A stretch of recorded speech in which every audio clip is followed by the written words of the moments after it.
All right. I think we're live. Let me go to that. Hello, everybody. I know I'm back from the dead pretty much. I've got a few friends here with me.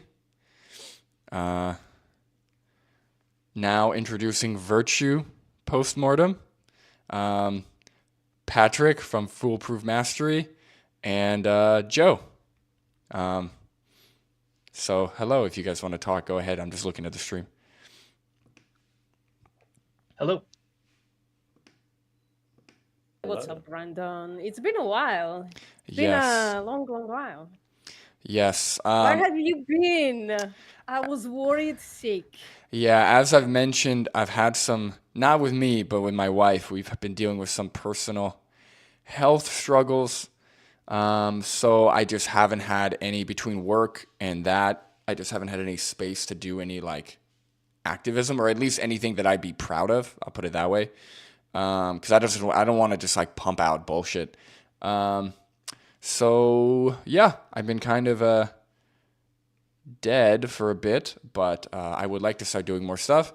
This is fun. I have actually, even though I've been dead for a while, I reached out to Gary Yourofsky. So I'm gonna have him on the channel because he literally said he's not saying no. So I'm like, okay, you're not saying no. All right, I'll reach out to you. And there's some questions I want to ask him that I haven't had anyone ask, or I haven't seen anyone ask yet. So, Yeah, also gonna have him in a month. okay, nice. Yeah, we should all ask him what his definition of veganism is. I saw him make a reel today where he was talking about it being a mindset. Yeah. Well, don't ruin Gary Yourofsky for me, all right? Don't do it. I'm just gonna have him in my mind as a forever angel, so I'll just keep him in there. Yeah, Okay, that's why I'm gonna have like esoteric shit to talk with him. I'm gonna ask him about like start imagining like what a vegan world would look like. So nothing too revolutionary or too proddy, I guess. Postmortem, are you going to interview him as well? Yeah, in a month. Nice. Yeah, because I've got some stuff I'd like to push him on as well. Maybe I should invite him as well. Yeah. Keep in mind, it's a fundraiser for his sanctuary, for the sanctuary he's fundraising for. Yeah. Personally, I like to push him on the B12, vitamin B12. Yeah. What do you mean? Don't ruin Gary. Wait. What do you mean push him on B12? Because in his greatest speech, apparently he made some strange nutritional claims. Patrick, if Gary Yourofsky says you don't need B12, you don't fucking need B12. All right? So I don't know who needs to tell you this. All right? If Gary fucking Yourofsky says you don't need B12, if he says don't eat any fat, you don't eat fucking fat. Cut fat out of your diet. See, I was gonna ask him. I am planning on asking him about the fat stuff, but I don't. He literally turned me vegan along with like the nutrition, like looking at nutritional research. So I'm not really there to like debate him on anything. It's more so a conversation. But I do want to ask, I just want to point out that like you could eat some fat. Like you don't have to go no fat, but that's a separate thing. Is there anybody even watching? I think I see 3 people in here, and it might just be you guys. Is there anybody actually watching the stream right now? People who are watching, please say hi. It's the nice thing. Can somebody comment, please? Well, listen, one of the best things about live streams is that they stay up and people can watch them later. That's true. Plus, I think Chip is live right now and a few other people, so that probably isn't helping. But Chip is going to end soon because my next live stream after this is going to be with Chip. So I'm hoping he gets home, rests, feeds himself, and then we can go into live stream. Oh, is that the one where you're reacting to comments? I'm going to check that one out. Carney's cringe, yeah. Yeah, I just can't. I tuned in the Chip. So before this, I went on to, I put on Chip's live stream. And he was talking to this, like, I don't know if she's Dutch or so. She's some kind of European. She's talking to this, like, tall European woman. And they're having a good conversation. And, like, she's asking like some good questions, stuff like that. And then she goes, you know, I think if we had to kill the animals ourselves, I would much rather that, because then you're more present, or like you're more conscious of the meat. And, you know, I'd love to have a homestead. And I'm like, bro, you just had like a 10-minute conversation. You're not fucking getting, like, you're not getting it. Like, you're not getting, like, how do you go from that to, yeah, like, we should just kill them ourselves, man. That'd be better. It's like, what the fuck? What are you talking about? By the way, Brendan, did you introduce Joe? Joe is with us. Yeah, I said Joe. Okay. Yeah, I don't know. Hello.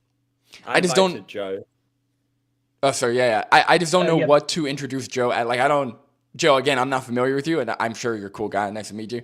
So I just said Joe. But if you have if you want to tell people, you could plug yourself. I don't give. You could say whatever you want here. I'm actually just a vegan dude that I met Patrick through Nick Hebert's community. So, Okay.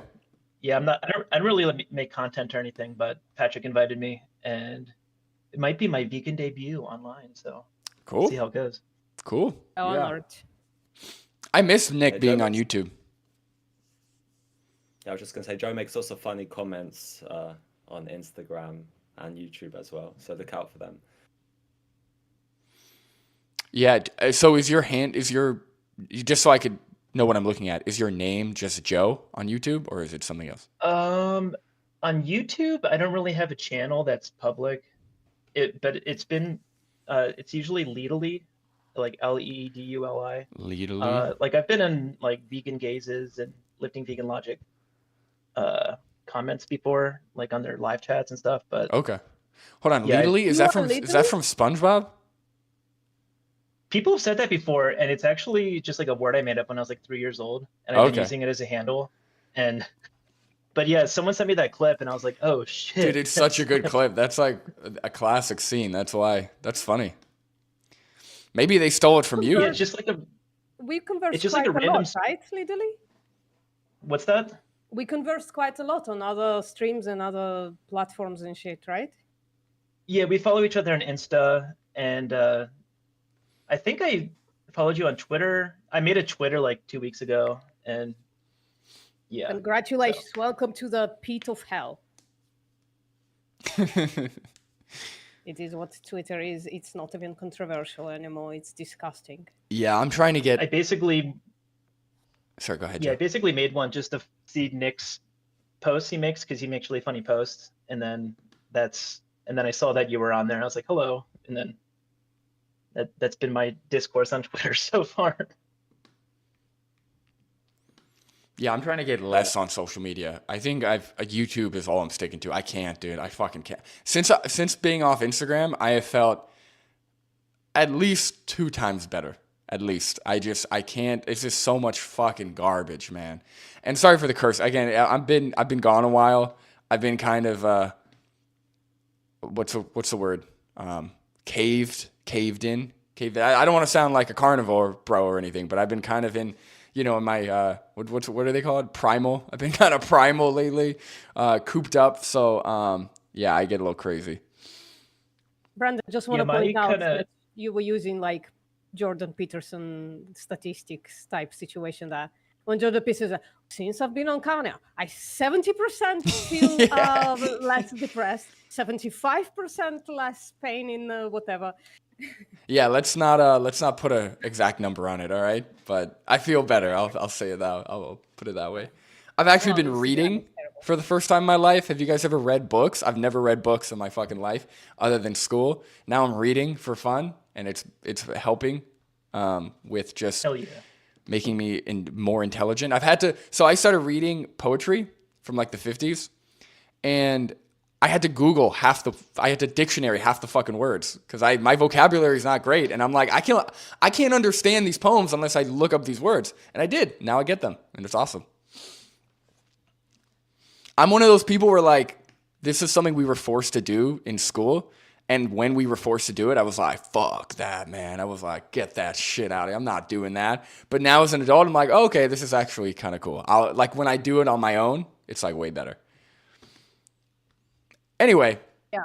let's Yeah, start the I always topic. had like a really hard time reading. As a child, I was reading all the fucking time, but I was reading all the fucking time because I had to read everything 2 or 3 times. Mm, My concentration is just like really bad while reading. yeah, that makes sense. I feel like a lot of people run in that issue too. I've heard that a bit. It's not like I was a game child, right? I didn't have computers, so OG ADHD or something. Right. Yeah, let's continue. Let's go on. Just before we jump in, post, is it okay for Joe to send you screenshots of the notes that he's making, and you can share it on the screen as we go along? Sure. Joe, you can send them into the chat. I have the chat open on my browser, so I'll see it. Or you can DM me. That's also fine, whichever you prefer. Also, Sure, I got the chat open here. All right. Awesome. Also, I'm just going to take a second to thank everyone who's here. Gigliardo, Friendo, Recommended Dose, Tone, Vegan Sign Guy. Thank you for commenting. So the purpose of the stream is more so, it's probably going to be mildly informative, but definitely entertaining. We are discussing the definition of veganism. I don't know if you guys got a chance to see Patrick, Foolproof Mastery, on George's channel, Carnism Debunked, but he kind of went into it a bit, so I have some questions or I want to bring up some stuff from there. And then, we're just going to see where the conversation takes us. If you guys have any questions, please put it in the chat. I will be looking. Also, if... No, never mind. I was gonna make a joke. Never mind. Okay, go ahead. So yeah, who wants to start? How do we want to start this? Yeah, as far as the scope of the discussion goes, I'd also like to maybe, if we have time, talk about like the value of the definition of veganism when it comes up with non-vegans and vegans alike, because a lot of times it's like used as a point of hypocrisy with non-vegans, or it's used as like you're not a true vegan from within the vegan crowd, and then kind of figure out like what's the point of having the definition, because sometimes it's used a lot in hypocrisy claims, and it's like you're a hypocrite for being a vegan because XYZ, but it's like you don't actually know my values and you're just saying I'm a hypocrite, and I might not be a hypocrite like based on what you're claiming. So just kind of the value with that, and that's a great kind starting of where point. I'm going with that. Yeah, I would love to start with I that. feel like I feel like I view veganism as kind of like an umbrella term of just people who advocate for animal rights. Or you could kind of liken it to feminism, where feminism is kind of an umbrella term for advocating for the rights of women. And within the feminist doctrine, I know you like the word doctrine, there's going to be so many different ideas and disagreements even within feminism. Like there's radical feminists, there's trans exclusionary radical feminists, there's all sorts of different ideas, but they're all feminists. And I think the same could be true of veganism. So like when it's used in a discussion or like a point of hypocrisy, or from another vegan saying like you're not a true vegan because XYZ, I think we can all agree that we're all on the same page with respect to animal rights as being our goal and focus, and that sentient beings should, stop being stabbed for like sandwiches. Like, so yeah, that's kind of just like, what is the value of the definition, and then like for different types of discussions that you're having. Yeah, I agree, Joe. So I don't know if I agree. Like you didn't make like an actual point. You asked the question, and to your question, I actually taken upon myself to like say it doesn't matter what definition a vegan uses. I don't care. For real. I don't care. You use your definition. I'll use my definition. I use no definitions, right? I kind of know what veganism is, and the definition changes like depending on circumstances, basically, or whom I'm talking to. But your point on feminism is absolutely correct. So there are different kind of worldviews that are under the umbrella of feminism. So should be veganism. And whoever, like, I had a person telling me that it's logical inconsistency that I and another vegan are not using the same definition. And I was like, what the fuck are you talking about? We are not one mind.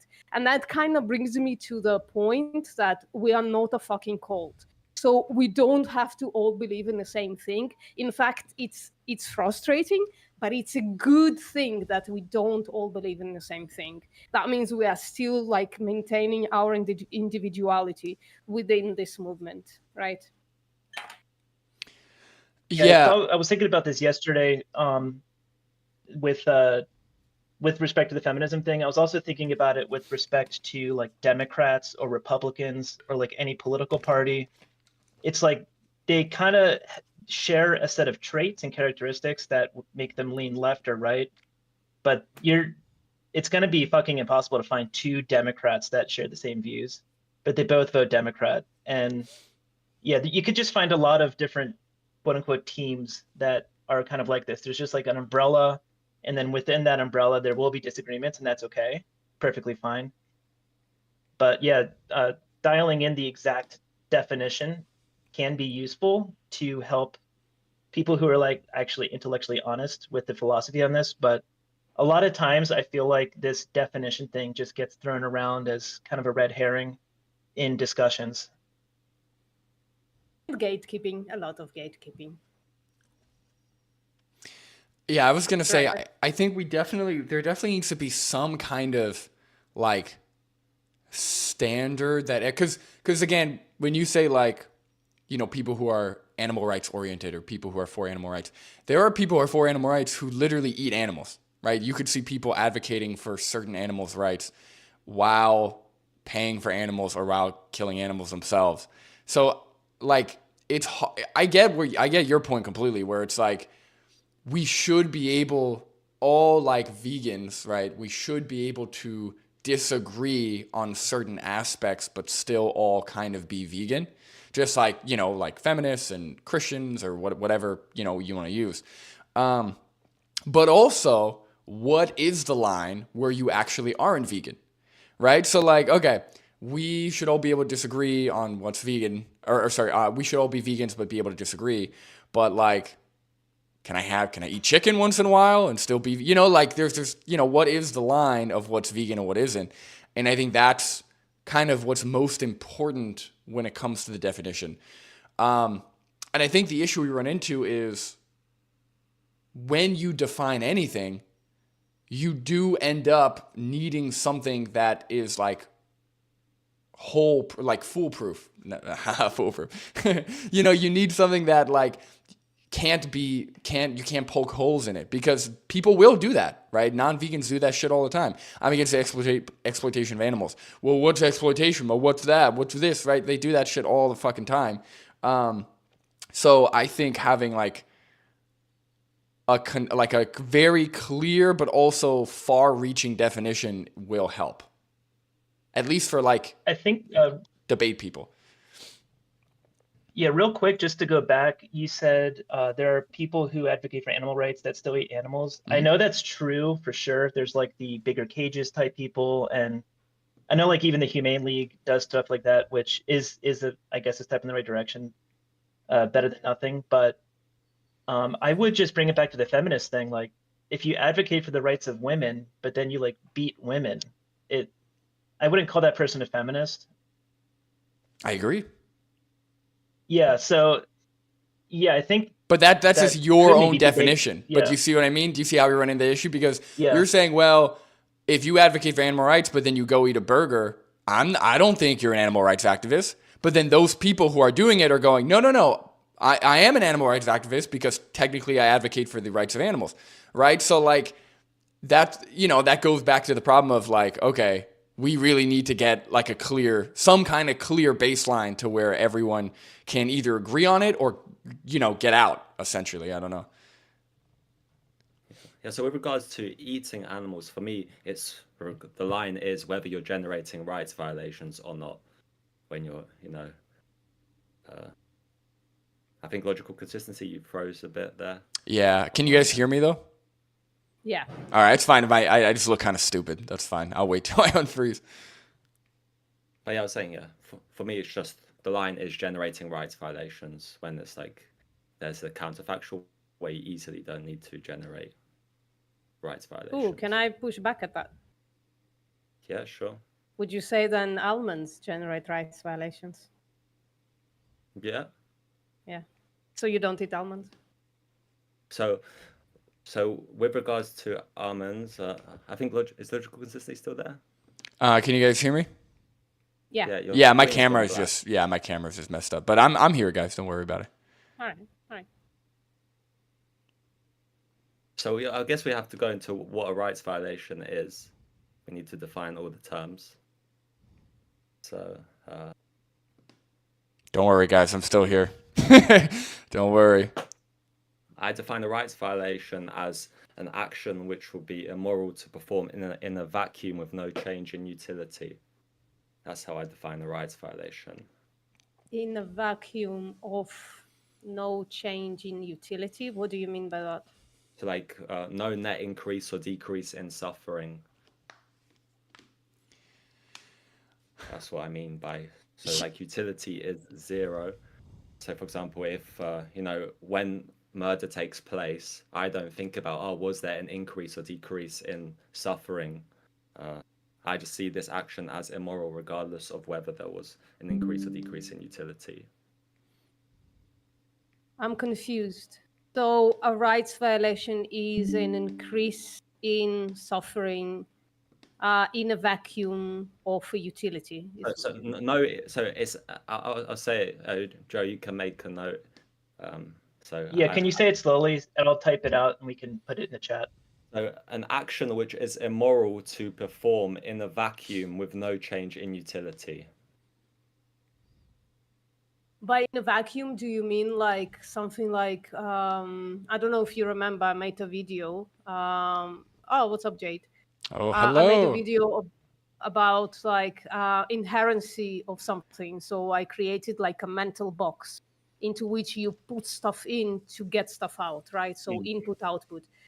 So what do you need to put in to a wheat to grow, like to create bread, basically, right?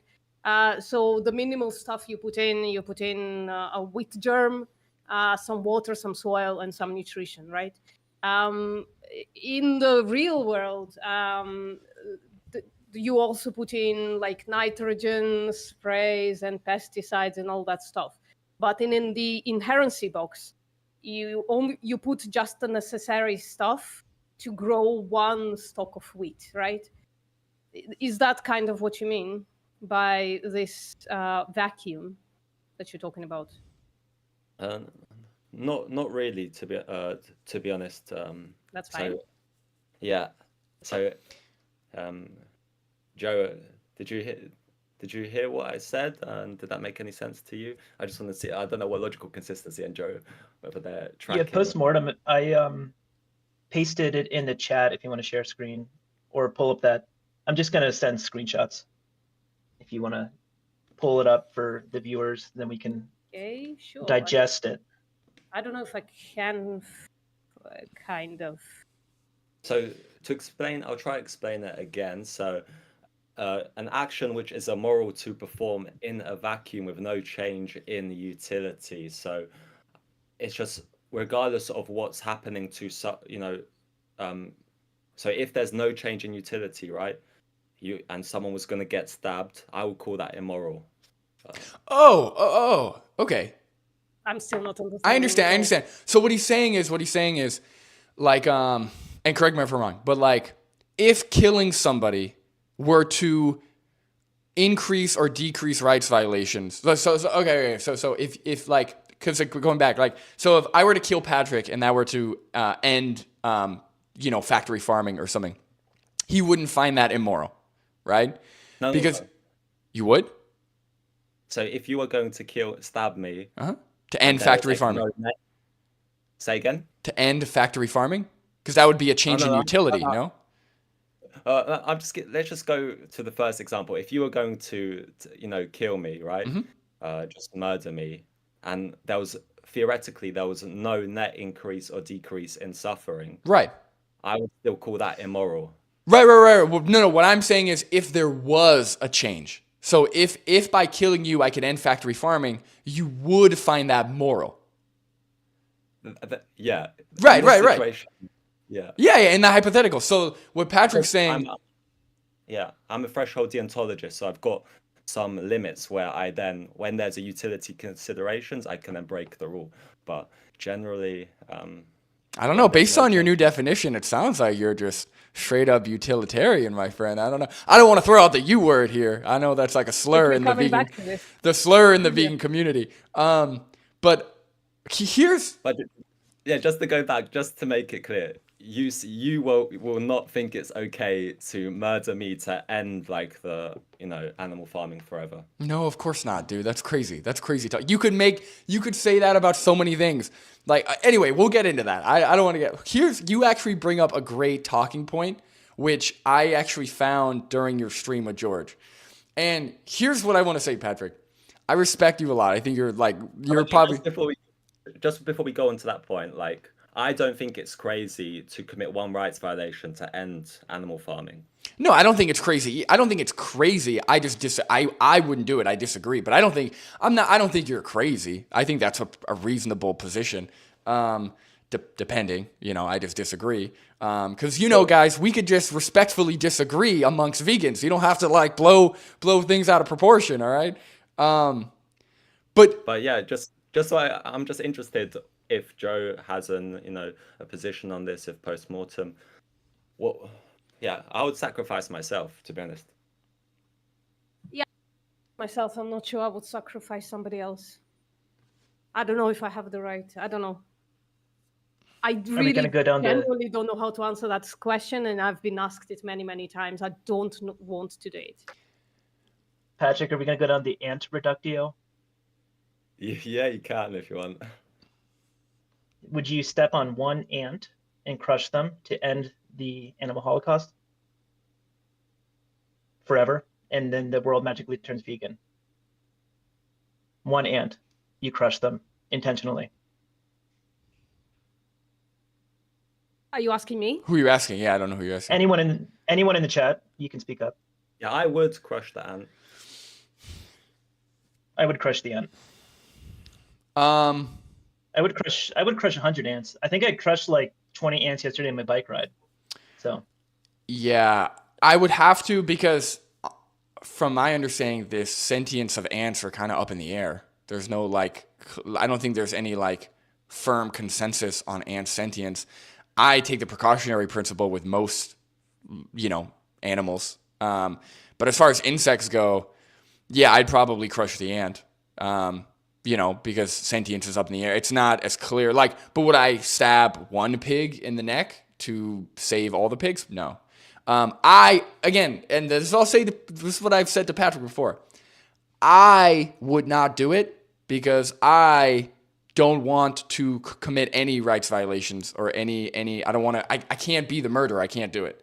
Right now, if someone else were to do it, I wouldn't be like, oh no, I wouldn't be like, oh my God, if Patrick was like, hey man, I'm going to kill this one pig to save all the other pigs, I'd be like, that's fucked up, but all right, good. All right, at least all the other pigs will be fine. Because people are already killing pigs, so it's not really a loss. But I wouldn't do it. I don't think I could do it. What about if that pig was going to be put in a gas chamber anyway? So it's either they get put... You're gone. So it's either they get put in a gas chamber and factory farming still continues, or I kill them before they get put in a gas chamber and it ends factory farming. Fuck you, Patrick. I'd probably kill them. But I don't know if I could. That's the thing. I don't know. If morally, I think it would make sense to kill them. Instead of putting them in a gas. If they're gonna die anyway. Yeah, I'm not saying that I could do this as well. I'm just saying what would be the preferable option. Well, what would be what would be the best option is killing the person who's about to put them in a gas chamber. We gotta fucking burn these places down. That's the real answer. But and for anyone watching, this is a joke. I'm hyperbole. Yeah, we're trying just to kidding. radicalize everybody. Brandon is trying to radicalize everybody against slaughterhouse workers. I would kill the pig. I would probably kill the ant for a different reason. Just like with ants, I'm not sure if it like killing an ant like reduces or actually increases rights violations, because the insect world is so fucked up. That's why I don't mind stepping into the grass, thinking, knowing I'm probably stepping on some animals. But like if I'm walking on the street and there are like a bunch of ants, I'm not gonna just start like killing ants. I just have like a preference against that. But like if killing one ant would like end factory farming, fuck yeah, that ant is dead. I think. I'd like to ask logical consistency one extra question before. Sure. So, what about if someone was controlling you, and there was the pig was not going to go into the gas chamber, but you could, unalive the pig. Well, someone could control you to unalive the pig. Just use my body as like a killing machine, or like a killing person. Oh, hold on. Are you guys still with me? Oh no, I think I lost them. Hello? Can you hear us, Brandon? Oh, I can hear you guys now. Okay. You guys with me? So use my body as like a murdering robot or something. So they're playing you in a video game, and Yeah. in the video game, you've got two choices. Either end the animal holocaust or unalive one pig who's not going to be put into a gas chamber, one pig on a sanctuary. You're saying to, like, someone's playing me in a video game and I could unalive the pig to end factory farming or end the animal holocaust? Yeah. That sounds awful too. Like, I don't want someone controlling me. I mean, now we're getting, okay, hold on. This is where I want to bring the conversation. Here's the thing. Because this brings up a really good, your whole definition about in a vacuum and all this stuff, this brings up a really good point. And this is what I want to say. Patrick, you're probably one of the smartest vegans I know, genuinely, when it comes to debate, when it comes to nutrition. You're very knowledgeable. 95% of the people that you encounter will not know what the fuck you're talking about. They will not understand you. You will confuse the fuck. Like, I kind of get it because I talk to you enough. I've talked to you enough times, and I'm in the debate sphere, kind of. No one's gonna know what you're talking about. And when it comes to what you said on George's stream, where it's like I just want to preface this. You are right. So I just want to preface this, that when you were bringing up the holes about like Santa's elves or about like whatever, like Santa Claus, whatever you said about the hypotheticals, you're right. You're 100% right. Like that is a hole in the definition. The problem is when you discuss, oh, did Jade drop off? Yeah. Maybe right, we I'll should see have who's let her talk. We could get her back. But when you bring up Santa's elves, okay? And I don't want to be this guy that's like, well, people are going to be turned away from veganism. But I don't know if defining veganism in a way specifically to avoid that hole of like, well, what if they were aliens? What if it was Santa's elves? What if blah, blah, blah? I don't know if A, that's necessary, and B, that's even like effective in terms of like communicating what veganism is to the public. Like if we're trying to get them on board with like, if we're trying to establish a baseline. Again, you're right. I agree with everything you said in George's stream. I more or less agree with, apart from the one rights violation thing. But that just struck a light bulb of like, wait a second, what the fuck are we talking about? Like, like it makes sense for debate, but it doesn't really make sense when we're talking about like, okay, someone wants to know what veganism is. So let me define it in such a far-reaching and complex way to where they don't even understand it because they have the intelligence of a fifth grader. You know what I mean? Like it's a tough position. Yeah, I've got a simplified version which I use for the public of the definition, but I agree with you. There's a time for philosophical conversations, and then another time just to be more pragmatic. Yeah. Okay. So you do have okay. So, Start though with the thing that we decided to start. yeah. Let's start with the original established definition of veganism. What is it, guys? Joe. All right, I'm pasting that in the chat so everyone can read and digest. It is, the word veganism shall mean the doctrine that man should live without exploiting animals. Okay. And thank you for not omitting it has to be doctrine. Okay. The doctrine that man should live without exploiting animals. Okay. Now my engineer brain goes off immediately with the word should in there. We can talk about that, but you can get started.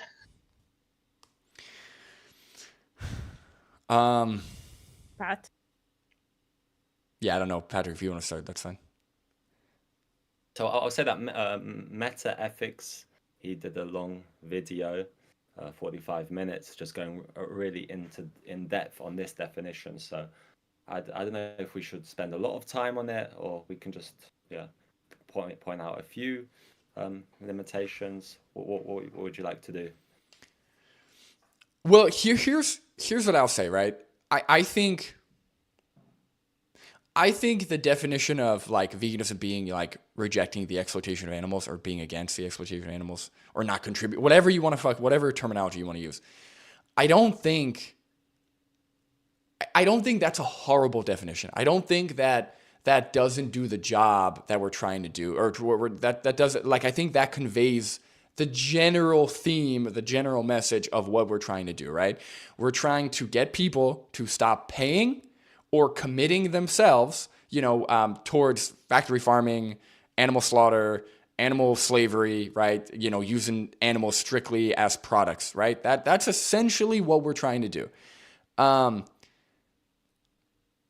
But as Patrick has pointed out, and as Meta Ethics has pointed out, which that is a great video. I actually posted it on my community page.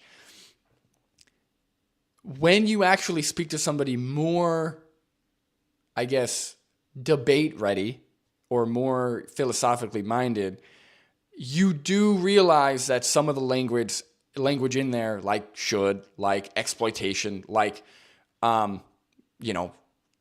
doctrine, whatever, you do realize that like there are some holes in the definition. And for those of you who haven't seen Meta Ethics video, definitely watch it. It's a great one.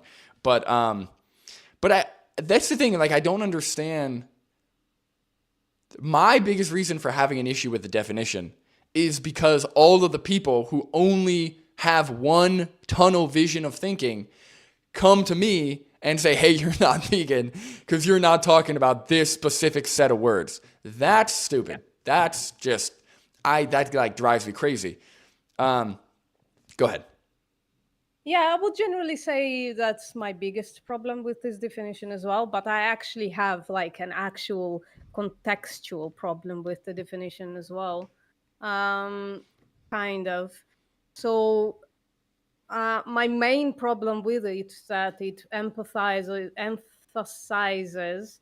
what a person should do, a man in this case, and not how we should regard animals, right? So the reductio that I'm using, usually the hypothetical that I'm using, let's say there is a farmer who has like a shed full of 25,000 chickens. That farmer watches Dominion or whatever, and which is a funny thing, and then decides, he reads this definition of veganism, right? Leslie Cross definition of veganism, and he says, holy shit, yeah, I should not be exploiting animals. I should not be exploiting these chickens. That farmer then can lock the doors on that shed and walk away, and that would be a vegan act. and I have an issue with that. So he's not exploiting them anymore. He's not even killing them, right, at this point. He's just locking them in the shed and walking away. And those animals are going to suffocate and starve to death, right? And I think that's not a vegan act. And that's why I prefer to talk about the best interest of animals and not about our mindset about them. Let me play devil's advocate, because I know exactly what somebody would say in response. I asked someone actually I asked the cross site in in the comment section. So yeah, I'm interested to hear what you think the response would be. Yeah, so devil's advocate, this is what I've been told. This is because I brought up like, well, there are ways of killing someone without exploiting them, right? Yeah. But here's the devil's advocate. Some might say that the mere act of you killing someone, even if exploitation or slavery or like using them for your own purpose wasn't intentional, the mindset that you had, the fact that you were able to kill them in the first place, or were able to whatever action you're talking about in the first place, means that you are inherently exploiting them. And that's literally what I've been told. So like the chicken farmer shutting the doors and leaving and letting the chicken starve to death or overheat or whatever the process is, he is exploiting them without knowing he's exploiting them, essentially. That's literally what I've been told. In what way? Like he's walking away from exploitation, literally. In what way is he exploiting them? Some might argue that the fact that he is able to the fact that he's able to kill them at all is him using them in some way. Like what's it called? Oh, he's literally walking away from killing them. Yeah. No, I know. Again, I'm trying to think what. Okay, the devil's advocate makes no sense. Yeah, no, I agree. I agree with you that, like, for example, if you see like a deer about to drown or something, right? And you could easily save them. Technically, you don't have to, under that definition. Technically, you could just walk past the drowning deer and not save them, and you're still vegan and no harm, no foul. The deer just drowns to death. But would I consider that ethical or moral, or if I saw a vegan do that, I'd be like, dude, go pick up the deer. Like, what are we doing? So nature though. Right. I can change postmortem's hypothetical, because I understand what you're saying, that the farmer bred them into existence. We can just change the hypothetical up a little bit and say they rounded up 25,000 wild animals and then put them in the barn and then like smacked them every day to like get off. And then they watched Dominion, and then they just like locked the barn, or they didn't even lock the barn. They're just like, they're now stuck. And they're just like gonna die and rot. They have no food, and he just walks away. So he didn't breed them into existence. He wasn't even really farming them for food. It was just like for like some sort of sadistic pleasure. Would that be would be vegan based on this definition? Yeah, right? that would be Right. vegan by the yes. Well, so I just changed the hypothetical a little bit, because I understood what you were getting at with like he bred them into existence and had the intention originally to like farm and kill them. But now it's like he didn't breed them into existence. He found them, put them in the barn, and then he's like, oh shit, Dominion and Leslie Cross are fucking based. I'm gonna go vegan. I'm just gonna walk away now. And there's like these animals are like stuck there and they're gonna starve to death. Well, that's not even what I was getting at, because I've literally been told that killing is a form of exploitation, regardless of how that's literally what I've been pushed back on. So I was doing that to virtue postmortem, even though it doesn't make any sense. It really VPM. is. I'm still VPM. Okay, VPM. But another thing that would be considered vegan is like, let's say I'm walking and I come across a barn, and this barn is filled with, chickens or other animals that are about to have a heat stroke and die, right? Again, I technically don't have to do anything, right? But that's like, I could walk away and still be vegan. I could walk away and like say, oh, I didn't contribute to the exploitation of animals. But I also didn't do what I could to save or help these animals on the verge of death or about to be, who are about to die. Which, and again, this also goes into like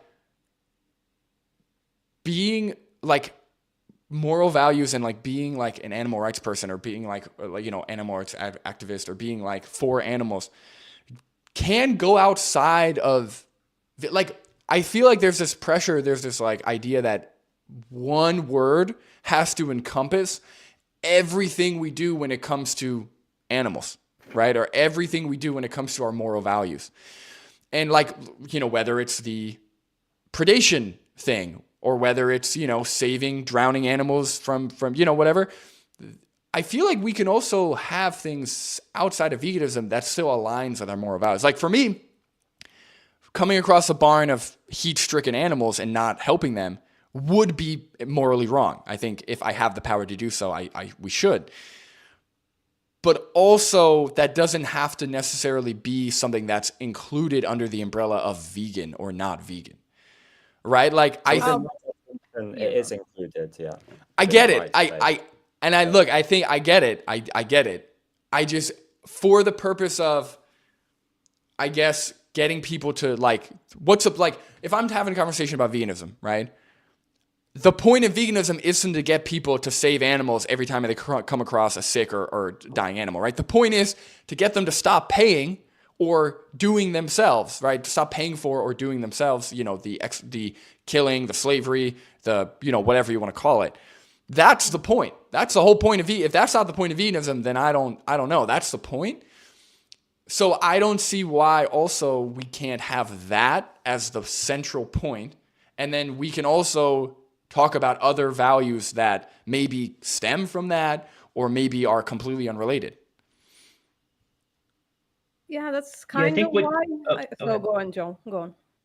Oh yeah, I was just going to get into, it sounds like you're kind of stepping into the territory of like, what is an obligatory action versus a supererogatory action? And basically for each of those, you would go through case by case and figure out a threshold of like, when are you morally obligated to save someone and like the drowning child is the Peter Singer classic thought experiment where it's kind of his reductio on like, if you don't save that child, you're basically a monster, but are you morally obligated to do it? And most people say yes, because and then he like ramps it up like a pair of shoes, and then your pair of pants gets ruined, anything like that. And then there will be some threshold that is met where like the moral obligation goes away because there will be some disutility to yourself.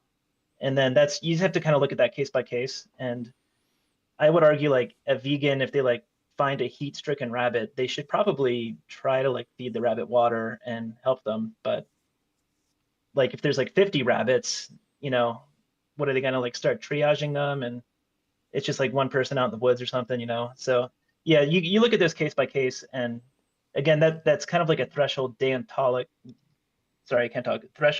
deontological view that there's going to be like some utility gain from saving X amount of rabbits that you have within that day under your power to do without causing like over disutility to yourself. And like the 50,000 chickens in a barn, like maybe if you have the means to save like 2 or 3 of them in your car and like get out of there and get them to a sanctuary, then you should probably do it. But it's not even that. So like what I'm talking about is like, okay, let's say you have someone who's vegan for 20 years, right? Hasn't contributed to factory farming, hasn't contributed to hunting, hasn't paid for the slavery of animals in any way, right? We're talking like full on fucking vegan, right? None of this, they don't pay for cat food, all right? Fully vegan, right? And then one day they come across a sick bunny, right? Or a dying bunny, like a bunny who is about to drown, right? And they just walk past it. Right, they walk past them. They don't save the bunny. They don't do anything to help. They say, I'm not obligated, not my problem, walk past it, right? Is that person not vegan?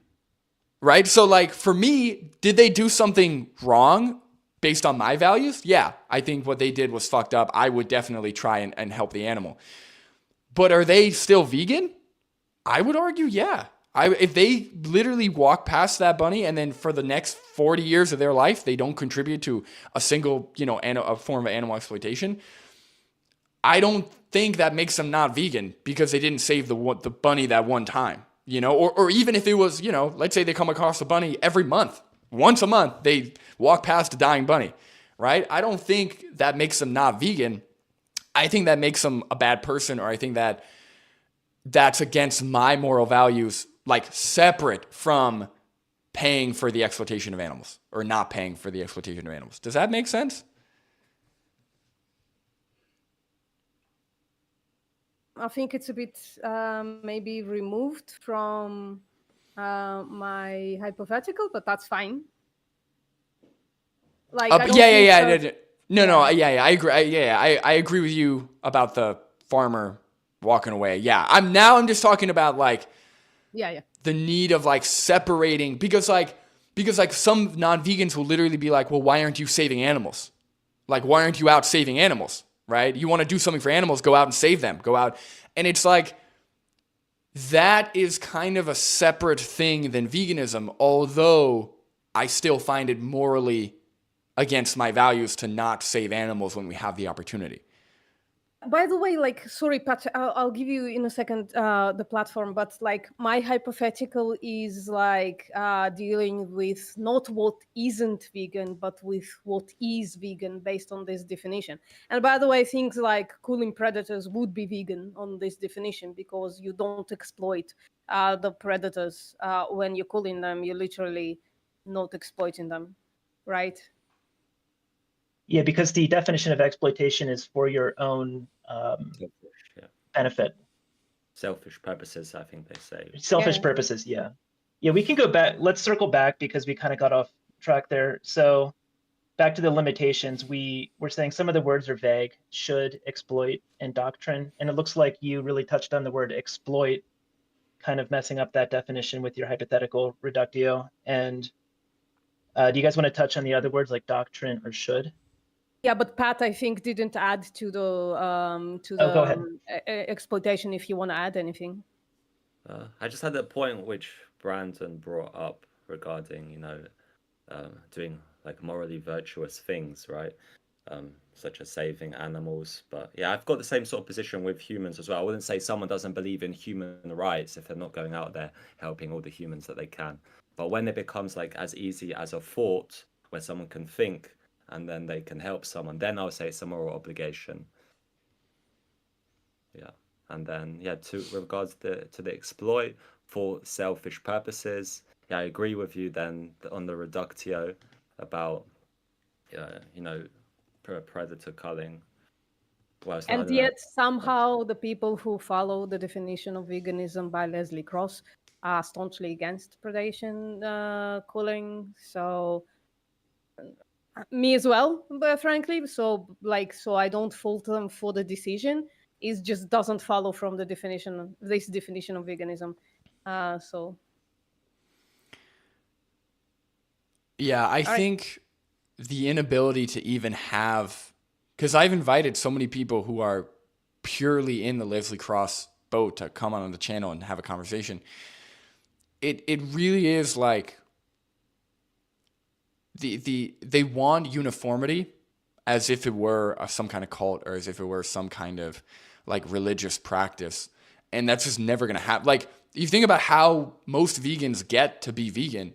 They get there by thinking, by kind of expanding what they've been told, what they understand, what they know. And we're going to do the same thing even as vegans, right? There's no way we're just going to like stick to like the box of the original definition. That's insane. No, we're going to try and make better ones, right? And by, not me, by like Nick or you or whoever else, but you know what I mean? Like, that's the whole idea, is we should constantly expand it and make it better.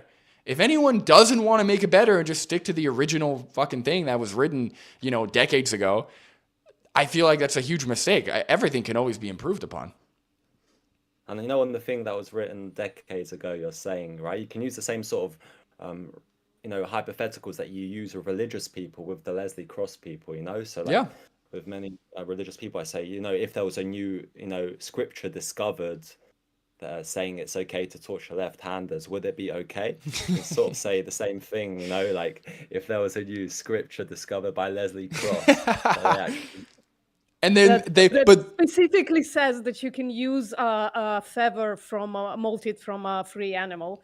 Then would you? Yeah. Do you know my favorite though? They say they go, but he would never say that.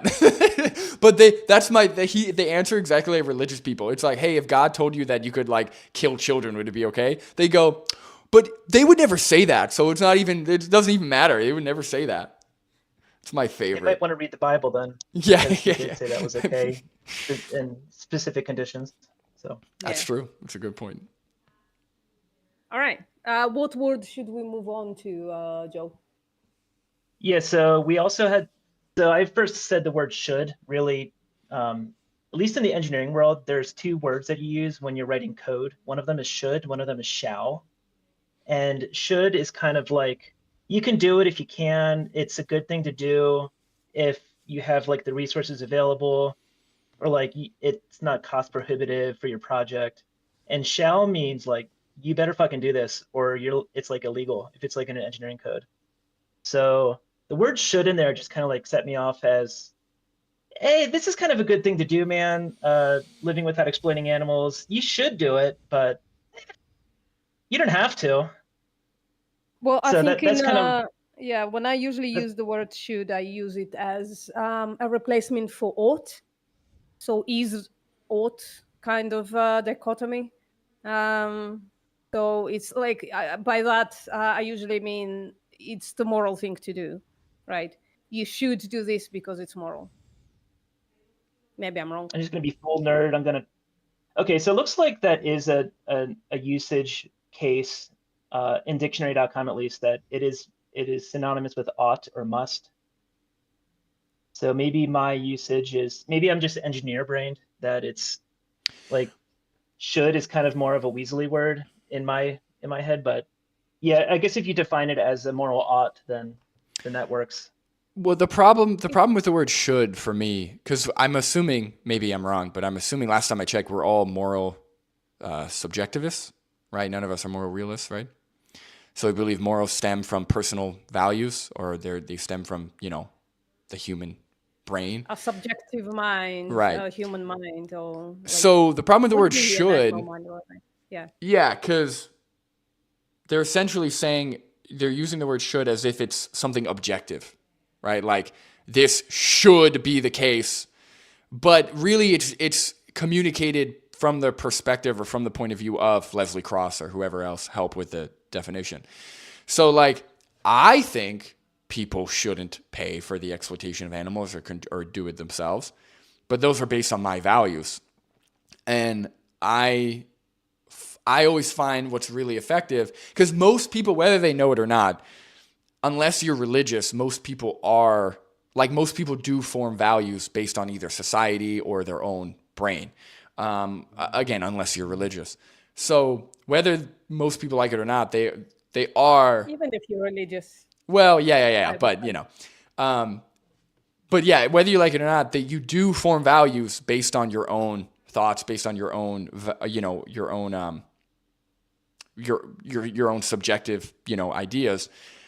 So I find connecting, like getting people to connect or getting people to understand your values and how they align with theirs that's very effective in terms of like connection and getting people to go vegan. So that's a problem with the idea of should. It's like saying thou shalt not kill, right? It's very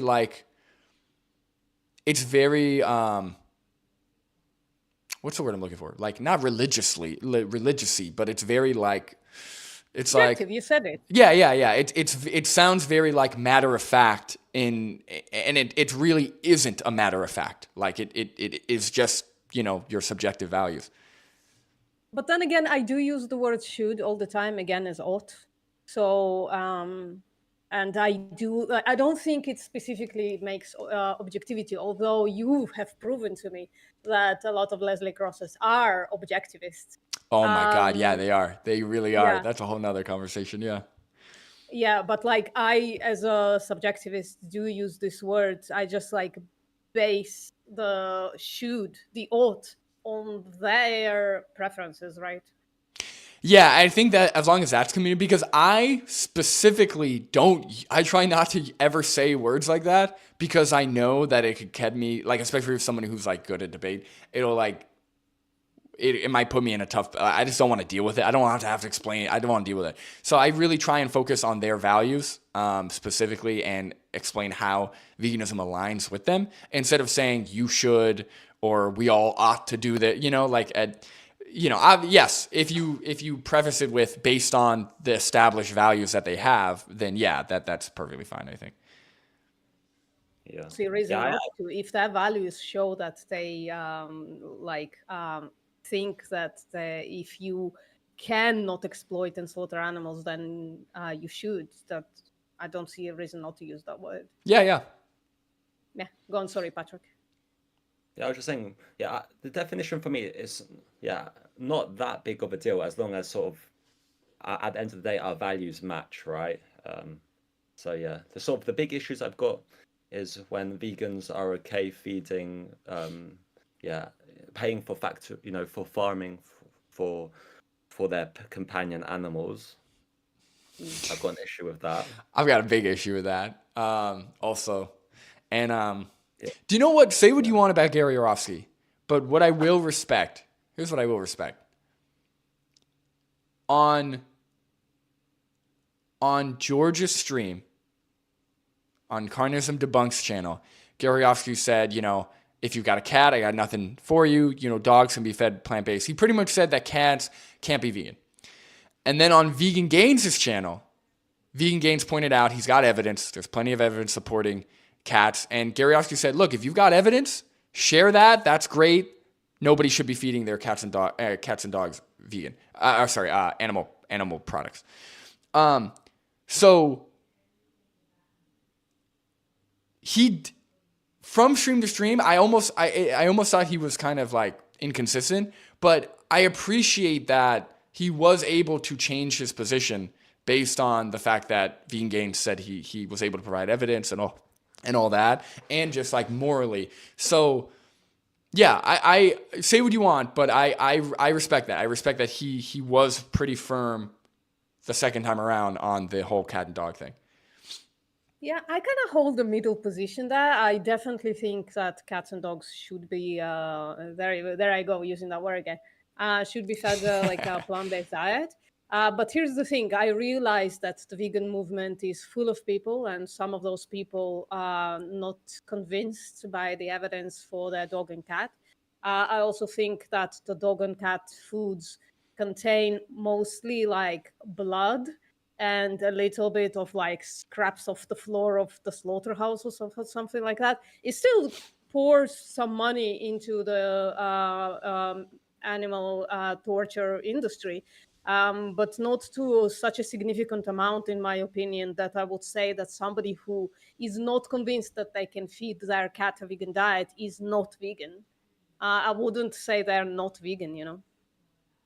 The way I understand the economic argument is that animal byproducts will decrease the cost of meat because it lowers their kind of overhead, because otherwise it becomes a waste product. So when you buy like pet food or other animal byproducts that are a larger byproduct, and then manure is another example for organic food, it will actually make the meat cheaper, and other carnists will end up having or creating more of a demand because the price of meat becomes cheaper because they can offset that Agree. I cost just with like the wouldn't pet food. Yeah, I 100% agree with you. I think if you pay for a byproduct of the torture industry, you probably should avoid it. But some vegans are just not convinced that that cat is not going to suffer for it, right? We should talk to them. We shouldn't call them not vegan. Is my point. Is my main point, right? We shouldn't like start. Well, you're not vegan then. The way vegan Oh yeah, gays is for like, sure. When I have vegan friends in real life, they have cats, and I showed them the evidence and everything. I didn't scream at them. It's definitely good to approach it in a kind manner, is my opinion as well. yeah. What do you think, Patrick? Oh, sorry. Pat Go ahead, is Patrick. smiling. I didn't have any thoughts. I was just gonna add a question for you.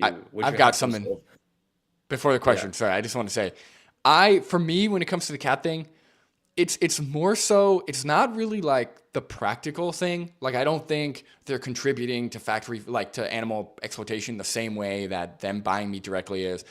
I don't think, like, for me, it's the math just doesn't math. It's not mathing in that context, right? Okay, so you're going to, right, adopt, right? You're going to adopt a companion animal, right? Dog, cat.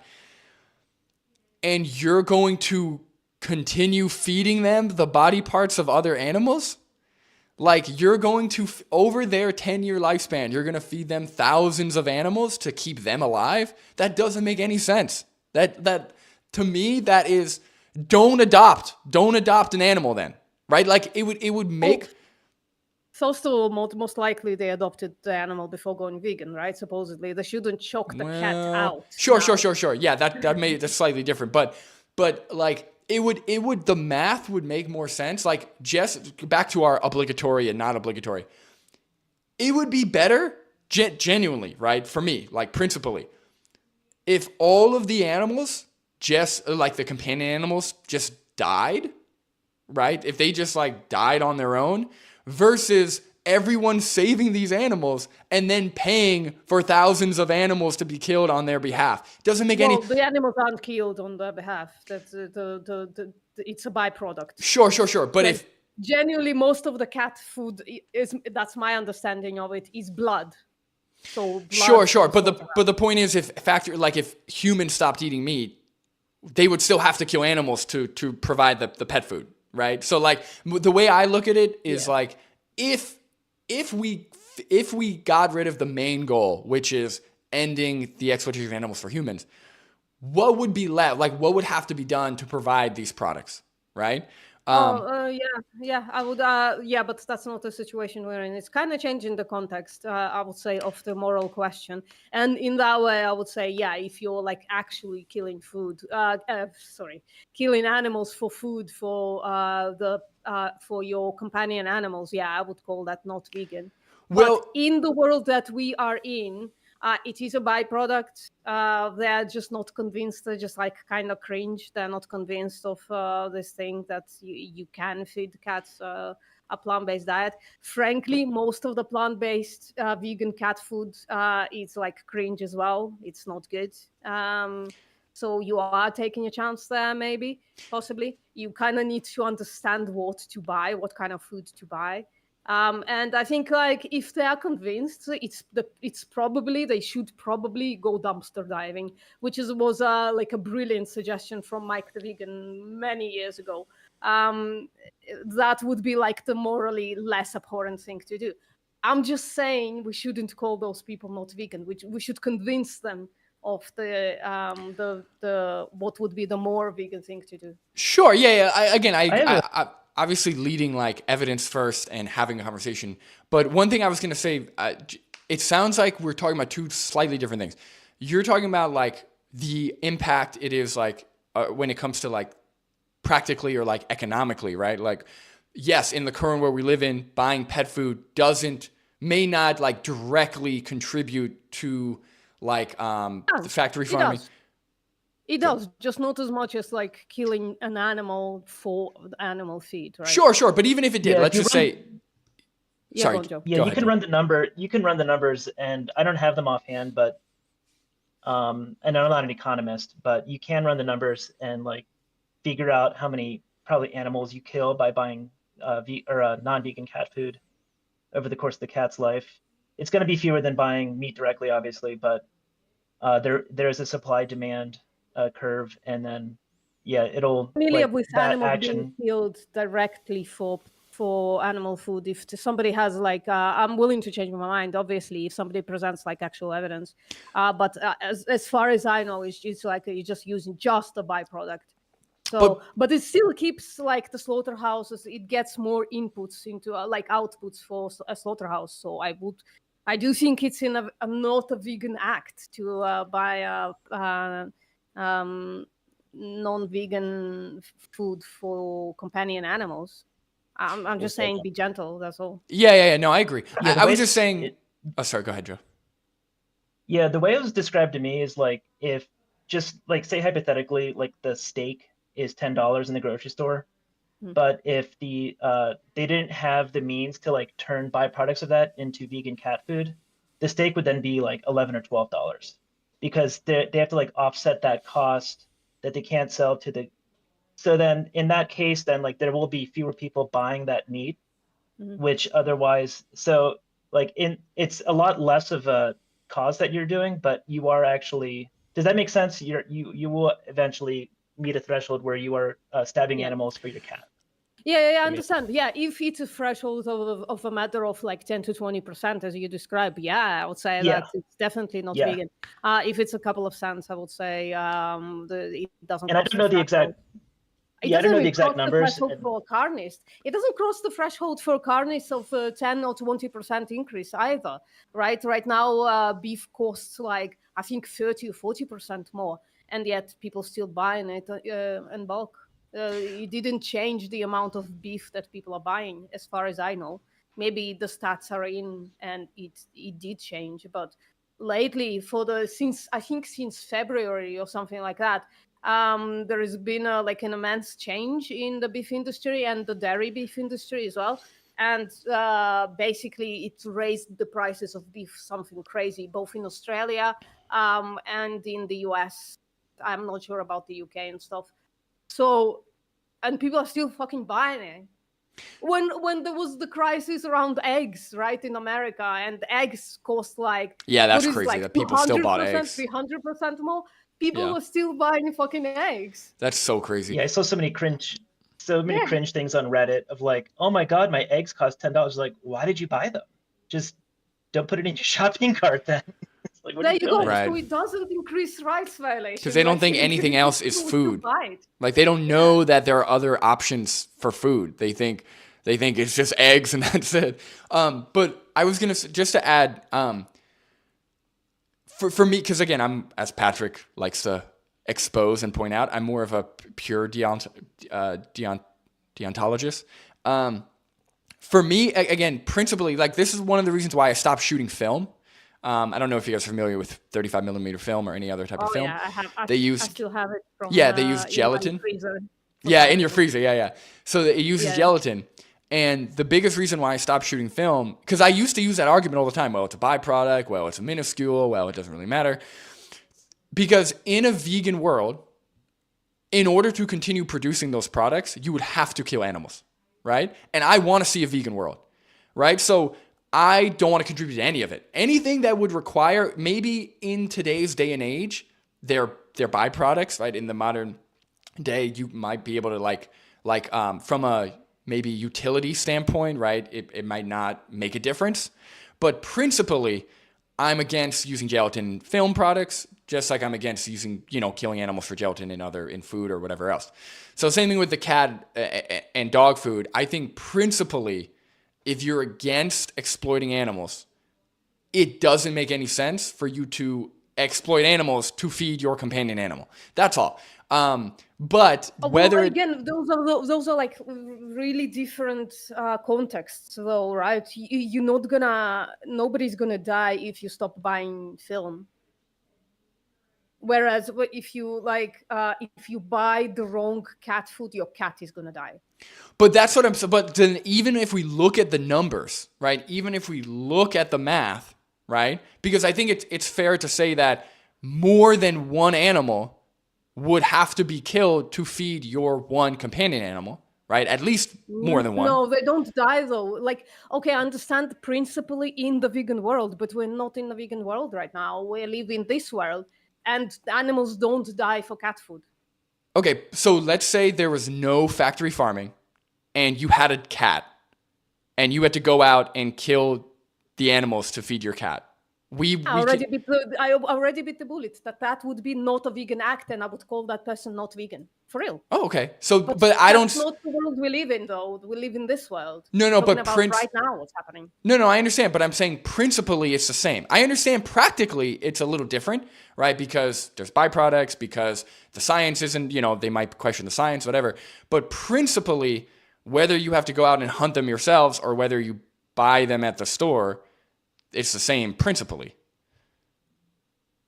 You want to jump in, and I'm gonna go pee for a second. Sure. Well, when you're when you're going hunting them, you're generating a rights violation. Sure. And then when you're buying byproducts, as It's a little Joe was- fuzzy whether or not you are. Yeah, it depends on the byproduct, and I need to look into this more. It's actually a topic of interest of mine, and mine and Patrick have a mutual friend who's researched this more, and he could probably enlighten us. But long story short, stuff like collagen and like gelatin may not produce rights violations if you buy them, but like I would think pet food probably does, because it's like such a huge industry and they have to create so much meat for these giant pet food plants, and it does offset the cost of the meat. And I heard what Postmortem was saying. I want to ask her for like evidence for, because it looked like she might have been looking at like inflationary data versus or spending or habits of people, but Sure. But that's a little different than like. Sorry, I don't mean to cut you off, Joe. I was just going to say, even if we separate from utility, right? I understand, like from a practical standpoint, purchasing gelatin or things that have gelatin in it isn't making isn't making a big difference when it comes to overall rights violations, right? So if I purchase a bag of gummy bears at the store, is that contributing to an increase in demand for factory farm animals or for exploited animals? Probably not, right? Depending on the data, I don't know, but I would probably speculate probably not, because it's a byproduct. But principally, I'm against animals having their bones and skin ground up and boiled into gelatin for meat. Like I don't want to, when I purchase. Why are you against it? Aren't you against it because it increases rights violations, or? Well, no, because we're Like talking about byproducts. if there was like a naturally dead animal, and there was like, I don't know, like necessity for the bones to be created into glue, would that, like, do you think that would like be the same as killing an animal for those bones? That's a good question. Hold on, let me think. Because that is a good question. Like if I just stumbled upon a pile of bones or something, maybe then maybe at the end of the day, I'm just not convinced that whenever you pay, like because we're in an economic system where supply and demand always exists. So even with a byproduct, whenever you pay for that product, you're essentially saying, we want this, right? I want this. I want more of this, right? So when you pay for... it's a slippery slope? Is that the thing? Like if we started with a pile of bones separate from an animal being slaughtered, but then people want the product. No. I'm not talking about the pile of what bones. you're saying? No. Pile of bones, I agree, isn't not vegan. Like if you stumble upon a pile of bones and you want to like take them home and do whatever you want with them, fair enough. I don't think that's actually, you're not actually like morally, or you're not actually causing any, like, you're not exploiting any animals. They're pile of bones, right? So there's no sentient being on the receiving end of that. They're not Right. generating rights violations. Sure. But at the store, when you pay for things that require the exploitation of animals, even if they're byproducts now, you're still saying we want more of this, right? So when you buy cat food that has some kind of, whether it's chicken or beef or fish or whatever, even if it's not the primary product, you're still saying, hey, we want this, produce more of this, right? So again, when it comes to like, with the pile of bones in a vegan world, non-vegan world, doesn't matter. There's no animal being exploited. There's no sentient being on the receiving end of that. But when it comes to the cat food or gelatin or whatever it is, in a vegan world or a non-vegan world, there is, right? It just, the only thing that changes is the economics, right? What's a byproduct? What's actually generating revenue? No, literal rights violation, increase or decrease. So it's not just economics. So like if we can prove to you that people will buy steak, whether it costs $10 or whether it costs $12, it doesn't matter. They always will buy steak. So it's not economics to point out, well, both the 10 and the $12 dollar steak are going to increase the same amount of rights violations. That's stepping out of economics into ethics now. Yeah, I wanted. Yeah, I You were don't in the know, 'cause- bathroom. I did want to. Sorry, go We ahead. could circle back on that at a different date, but I did want to look into the stats that you had and have a discussion in the future on that if you're down. Oh, I 'Cause would love that. I love that shit. Okay, yeah, I would yeah, like to 'cause see that too. Yeah, we might have. I might invite our other friend too. He has looked into this exact issue a lot more, and he's actually kind of convinced some quote unquote non-vegan products are actually more vegan because it makes the meat cost more expensive because the byproduct takes so much to manufacture and transport. The meat eaters are actually like paying extra for it. And an example he brought up was like the D3 that ends up in Cheerios is like so expensive to make. It's actually more expensive than the vegan version of D3. And it actually ends up like making sheep products more expensive because they have to like, it's a like a loss leader for them. And yeah, it actually like might be more vegan to buy certain quote unquote non-vegan things.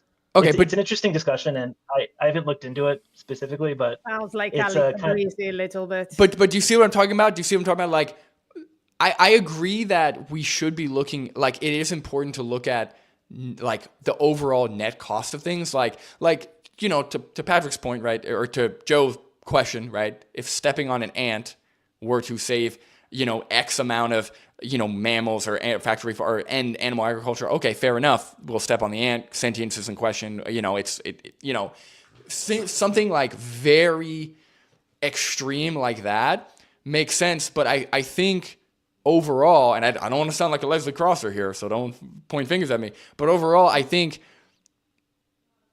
it is a matter of principles, right? At the end of the day, like, I'm not going to pay for animal flesh or animal, you know, the exploitation of animals in any form, even if it raised the cost and somehow that's like me saying, you know, I'm going to pay for certain amount of slave goods or slave labor because it ends up. That.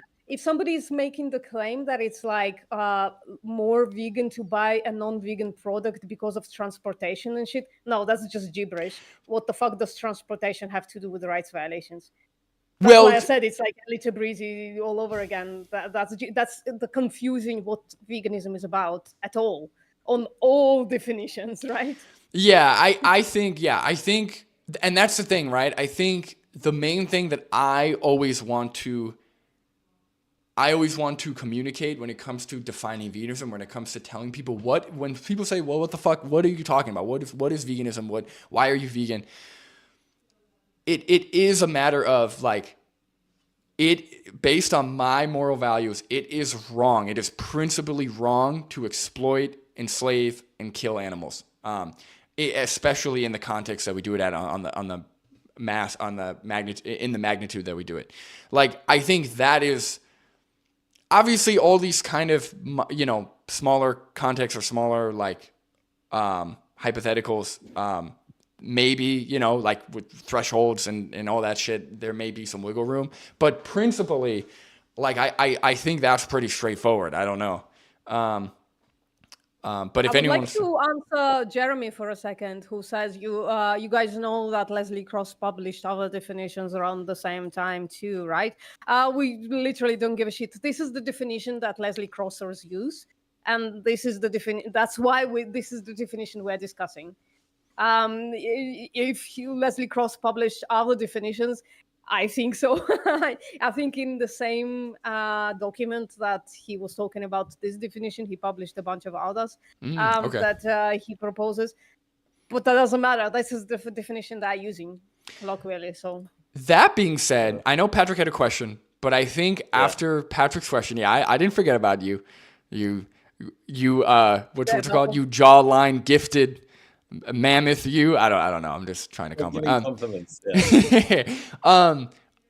Seb, before the question, I think after Patrick's question, we should talk about what our definitions of vegan are, or what like we subscribe to, because we've talked a lot about the cross definition and why, you know, it's kind of silly to just stick to that old definition and stick to the same thing. I think we should talk about what we ascribe to. But go ahead, Patrick, ask your question. So I'll say, yeah, before I ask the question, that the rights based definition which I've used, I haven't seen any like clear, criticisms of this definition. So it captures most of, uh, a lot of things which I value, which is why I like it. But I sort of, yeah, I wanted to get to just to understand your values a bit, Brandon, a little bit more, whether or not you value increase on decrease, whether you value other stuff as well. For example, I wanted to ask you a question. If, for example, a shop is closing down, right, and the shop is selling animal products, if it was like proven that buying these animal products from the shop which is closing down will not like generate further demand for the, would it be immoral for you?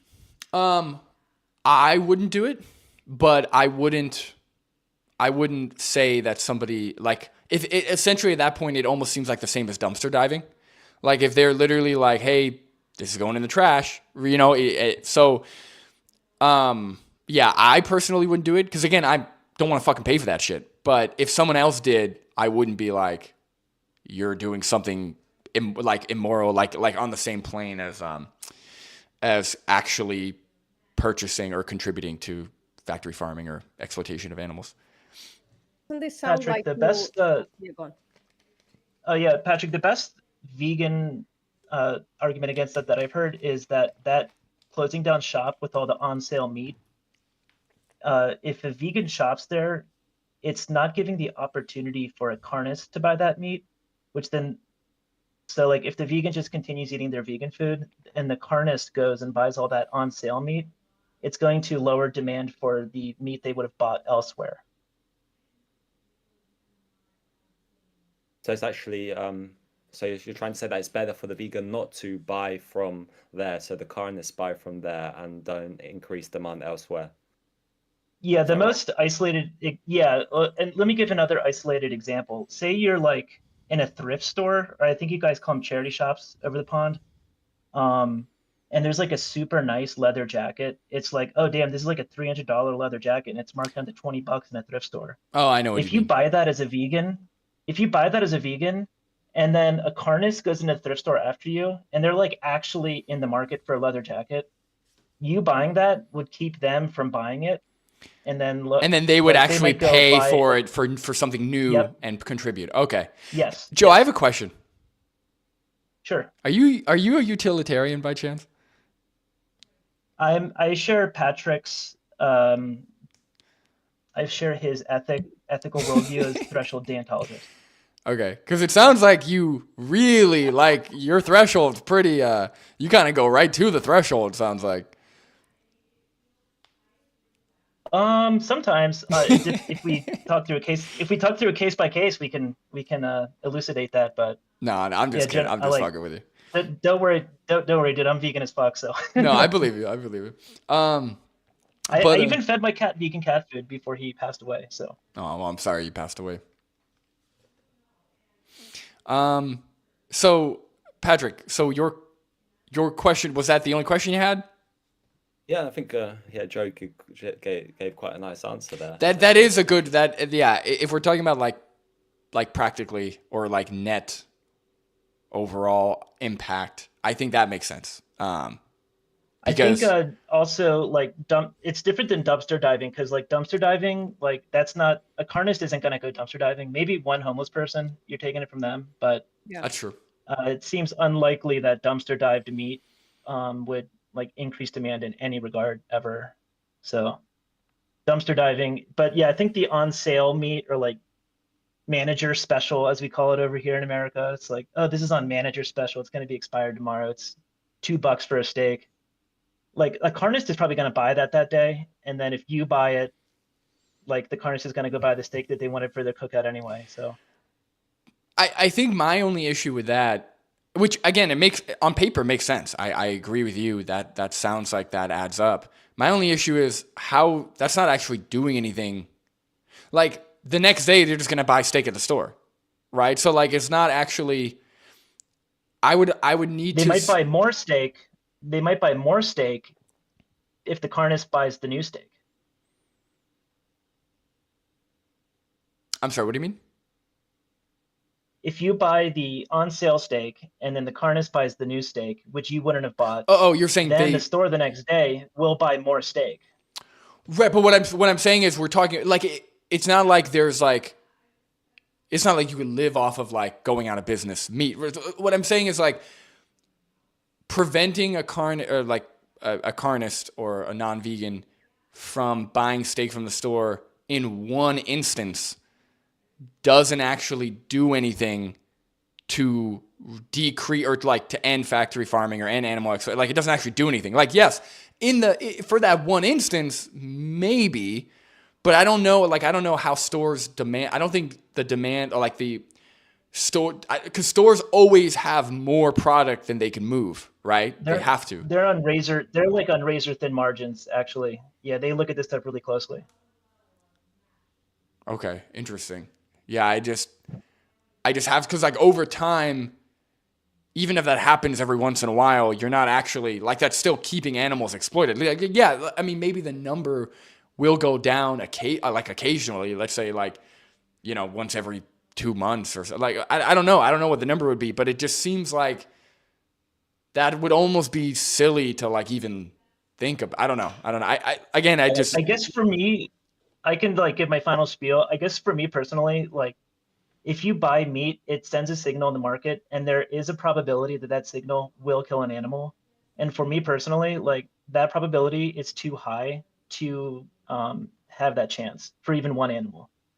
So like I've seen the statistics where it's like a vegan saves somewhere between 50 and whatever 500 animals a year. I don't know where those numbers come from. I want to look into that more as well. But if I'm vegan my whole life and it saves one animal, that was worth it for me.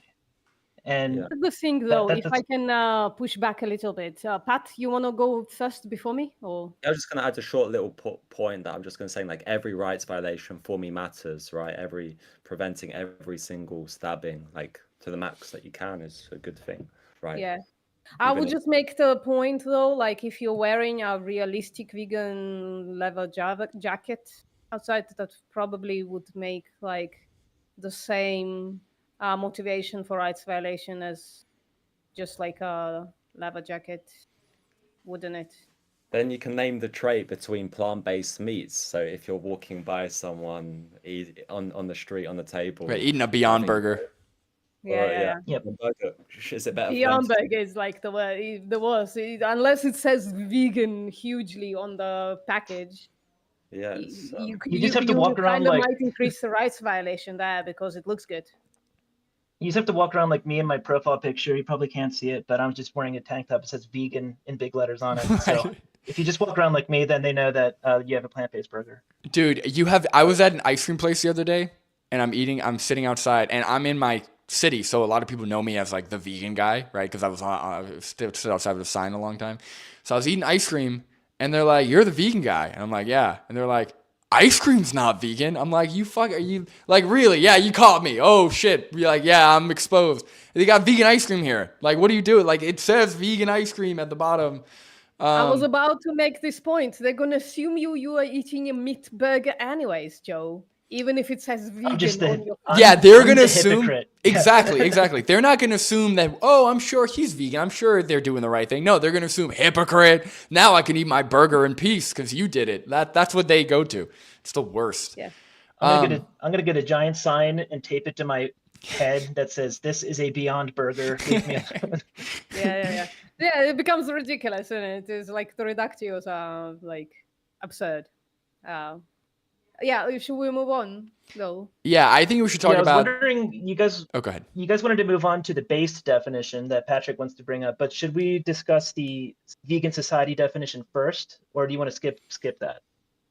About half an hour, and then I must go. So whichever you guys decide. Honestly, maybe do 10 minutes vegan society, then 20 minutes extension of rights-based definition. Sure, I'm cool with that. Are you sure we can handle that? Because usually when we meet, we just talk and talk and talk.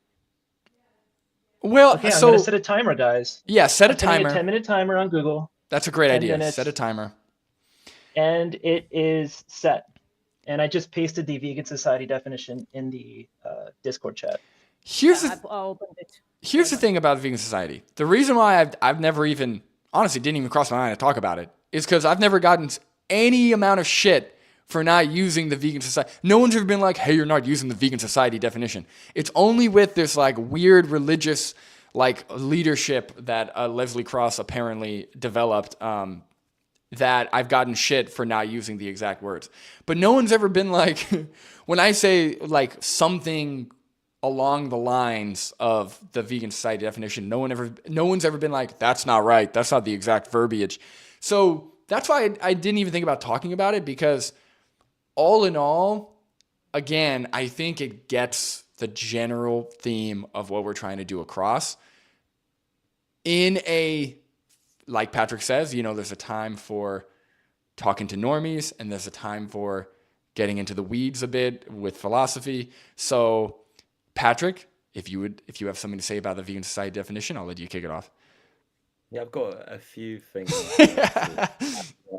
So yeah, unlike Leslie Cross, the animals isn't elaborated on. So it's just, as I understand, just animal, beings who belong to the kingdom Animalia. So we can go on the Santa's elves, whether it would be then vegan to farm, sentient beings that aren't animals. Then also, as far as is, as far as practicably possible, right? Mm-hmm. Possible Practicable and possible and practicable, huh? Yeah. Yeah. So then there's like, it's compatible that like certain populations of people could be, paying for farming, and then they'll be vegan on that definition. Yeah. I think what they mean by it though is like you've made every possible check that you can't avoid this animal product, and that's what it means. Like they don't mean that you can like exploit animals willy-nilly the way some anti-vegans would propose. No, that means you go through the rigor of making sure you are not exploiting and slaughtering animals, and unless you otherwise, like if you have like absolutely zero choice, there is no replacement, it's an unnecessary product like medicine or whatever, then you can use it, but the rigor must be part of it. But you're right, they should have like I don't know, maybe made it more clear. And so go ahead. So I was just going to say, the way I interpret practicable is like being able to be put into practice for like the population. So like, for example, if vegans, we know almost definitely need a B12 supplement. But if for whatever reason we weren't able to generate B12 supplements for the entire population or for whatever, then that would be something that is like a practical hurdle, or like practicable. Like it's not like we can't be vegan if we can't get B12 supplements to everyone, right? So that's what I interpret of like, okay, if there's something either nutritionally or something that like, which doesn't exist. So it as of now, it's irrelevant. But I think that's why they put that in the definition for certain, if something were to come up, so that we all don't just fucking die, I guess. I don't know. Yeah, and I think the word possible is the thing that creates like this threshold of you should make sure you do everything to not increase rights violation or not exploit animals. But yeah, just saying everything, that's also quite, vague. What is like taking all the necessary steps? What does that mean? And that was going to be my main thing where I agree with Patrick on is people will, when you give somebody leeway like that, like, as long as it's possible, practicable, people will be like, well, I've got to walk an extra 30 minutes for vegan marshmallows, so I guess it's not possible and practicable. Like when you give people leeway like that. Here's the thing, though, like the bad actors are going to exploit everything. They're going to exploit the Leslie Cross definition. They're going to exploit the vegan society definition. They're going to find holes in your definition, Patrick, as well, to exploit it. That's the problem. We will see. We shouldn't. My point is, we shouldn't like judge a definition by the bad actors. We should judge it by the good actors, I think. I agree. I want to make just one of the anecdotes that's very prevalent in the vegan community, and I do think that this definition caused a huge harm with one of the biggest vegan activists that we lost in recent years. His name was Cosmic Skeptic. Oh, and Jesus. He on his little crying bed his little crying couch speech said, "It was not practicable for me. It was not practicable for me to continue being vegan." And he exploited this definition to weasel out of not stabbing animals anymore. And so that was like a big loss in our own community, because he has over 1 million followers now, was making speeches. He understood the issue completely, it seemed like. And then, "It's not practicable for me. I got gassy." Again, That's the thing, yeah. Exploited it. It's But that's the thing, is like, that's what I've realized, and why I've been like so sick of people, dude. Like, what I realize is, no matter how you communicate something, if people don't want to fucking do it, they're going to try and gaslight you. They're going to try and tell you whatever they have to avoid their own, their own hypocrisy or whatever the fuck. They'll just do whatever they need to say to avoid it. I just want to, quick call out Jeremy Gord in the chat. I believe he's a consequentialist.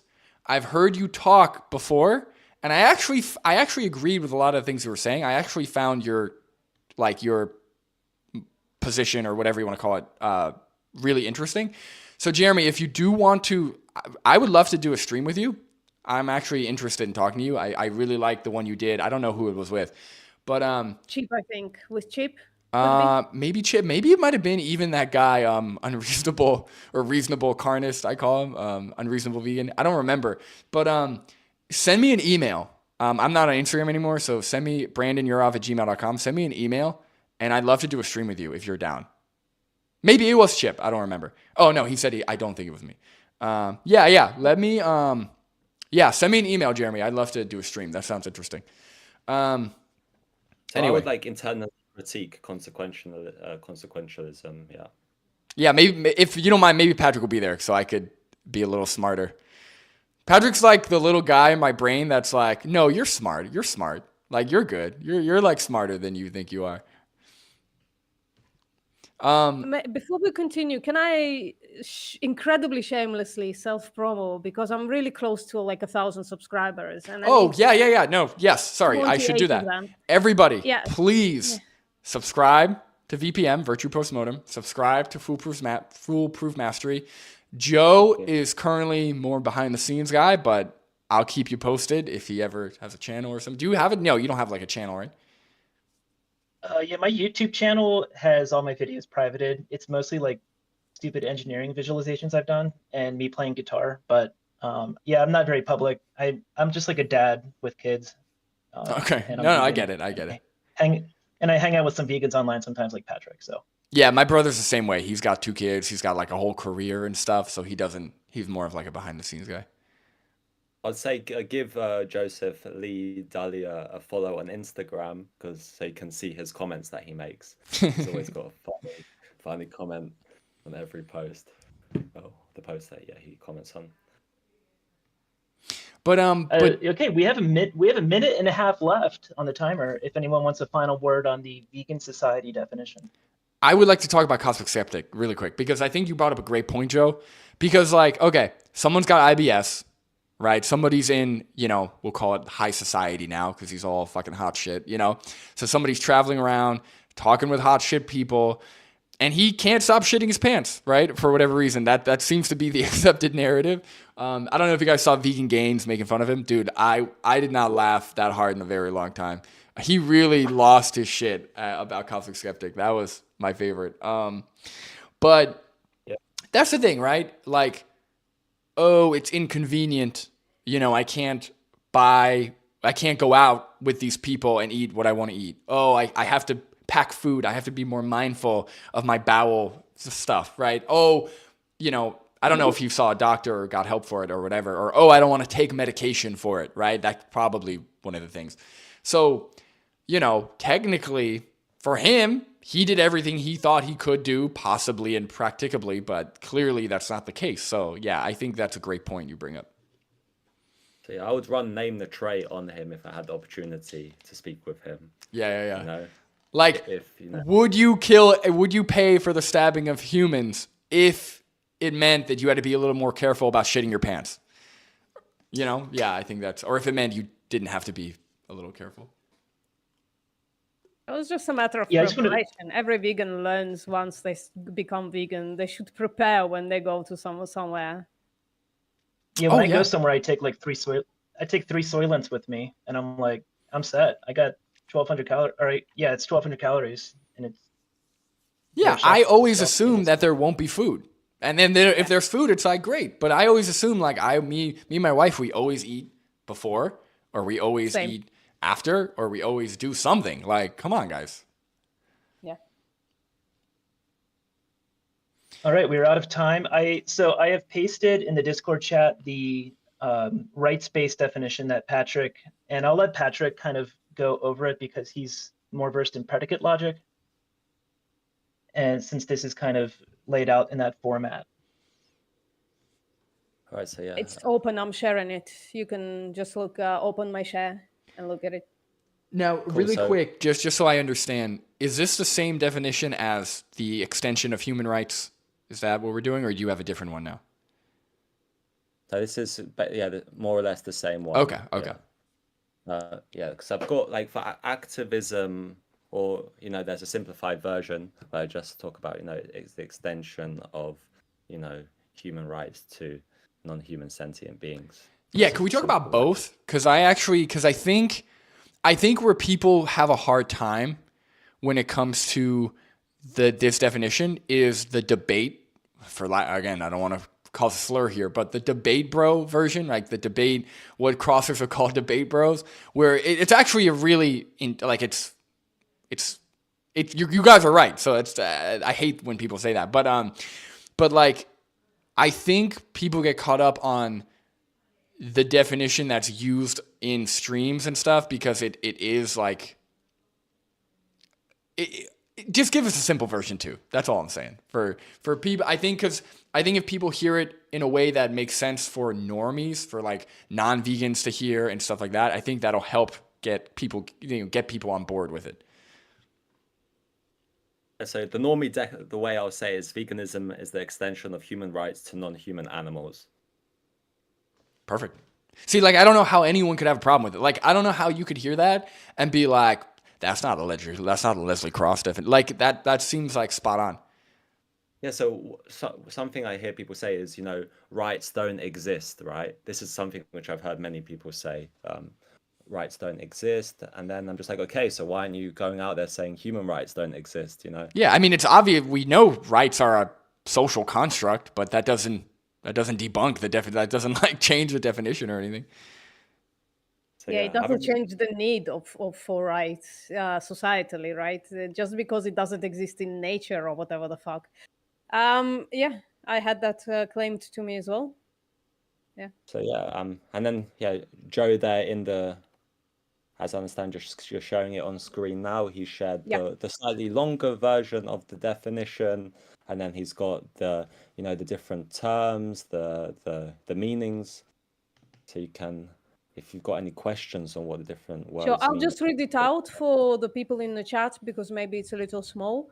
It says, an applied ethical position that advocates for equal trait-adjusted application of commonplace rights of humans to non-human sentient beings. And then it's like breaks it down into formal logic type situation, which, maybe we can post this somewhere. Maybe I can post this on my site and just like put it in a... Oh, I can't put anything in chat. I'm not a mod.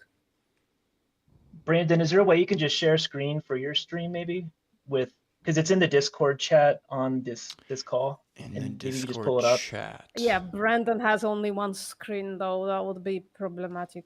Yeah, that's the issue. You can tell I'm not streamer brained.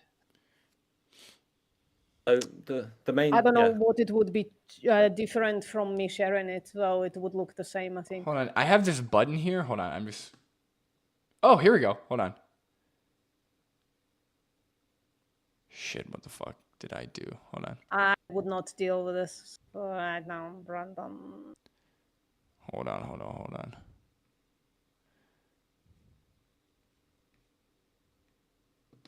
I can also just type it out, and then maybe you can just like paste it in chat and people can read it because it is kind of wordy.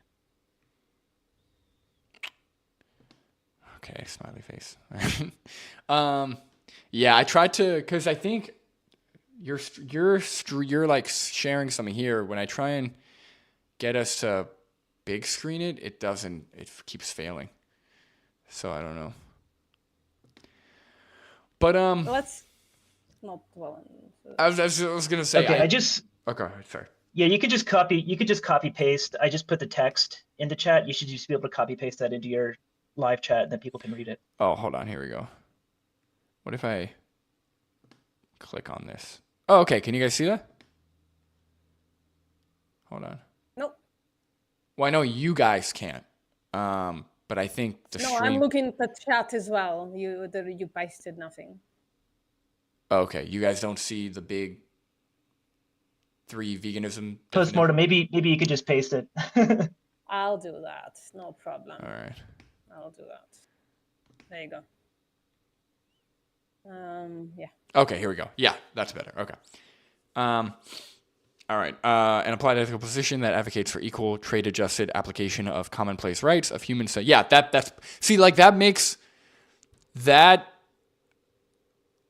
I definitely agree. I think that makes that's a much more concise and clear. Like, I think that's a great definition personally. And I always kind of used it, even if I didn't realize, because somebody asked me, I remember it was like a family friend or something, they asked me like, you know, how do you know what's right and what's wrong when it comes to animals? And I literally said, think about it in the human context.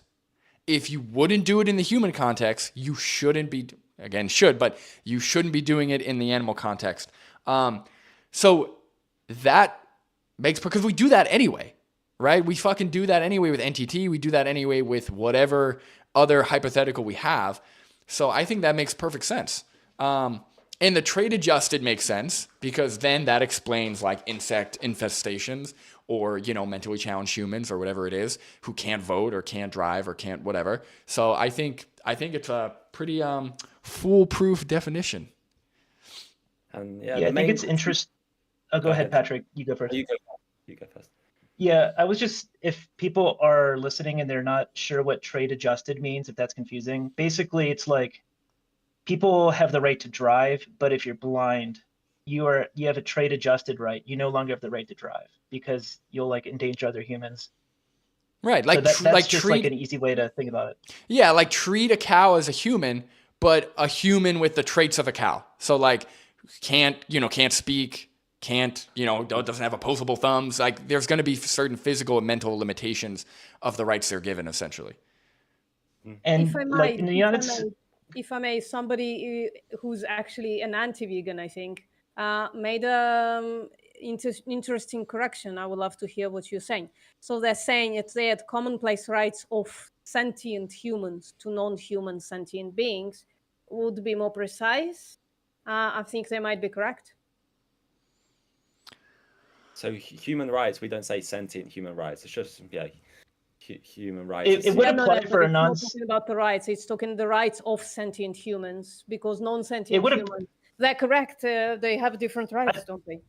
Yeah, I think it would work as well if you have a non-sentient human. They don't have rights. Yeah. Like in the hypothetical, it's a vegetable human. Yeah, no, that's pretty good. Well, yeah, I'm fine with adding that. But yeah, that actually is an interesting one. I actually just recently wrote my will and trust because I have kids, and there are provisions in there for what you do if you turn into a vegetable. So we actually do have some rights on the books for that kind of thing. But yeah, I pull the plug on all that shit. So I'm being consistent at least. Yeah. Wow, Will, that's crazy. Joe? If you don't mind me asking, how old are you? I'm 36. 36. Was it kind of scary writing your will? Was it kind of like? No, it was actually kind of fun. I was like, give my dead body to medicine, anything else, third of the wolves. It was kind of funny, like writing it in there with the lawyers. Like, is this good language? He's like, yeah, that's great. Wow, good for you, man. That scares the fucking shit out of me, man. Good for you. Yeah, death always has like scared me, but. So here is my maybe issue. I'm not sure. So I don't know if like even human rights encompass everything in it that should be done to a sentient human. That's why I don't know. It's a question. I haven't thought about it way too thoroughly, but that's why I usually use like the consideration of best interest of the sentient being, and not essentially rights, because rights are like something that you instill legally. Um, but That's like my there goal. are, yeah, sorry, That's my goal to get, yeah. yeah, That's my rights. goal as well. I'm just saying, like, specifically, maybe like the definition of veganism should talk about the best interest of animals. If I were to sit down and write the definition of veganism, I would start from that point.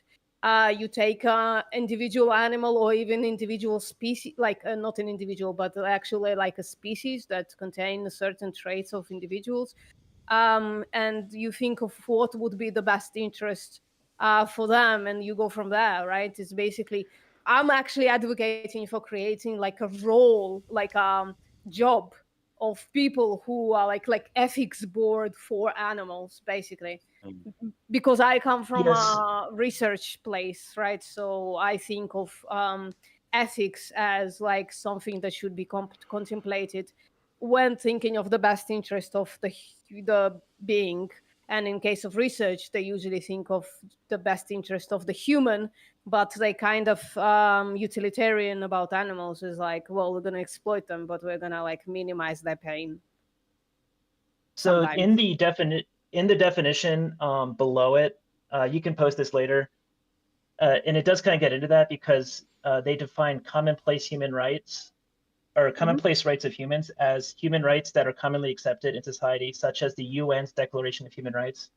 And those Yeah, that Declaration of doesn't Human Rights, encapsulate what I need though from this. I I think it might, because that does put into the best interest of humans, and that is the goal and the mission of the Declaration of Human Rights, and that would kind of leak into the animals then, putting it into the best interest if you trait equalize them.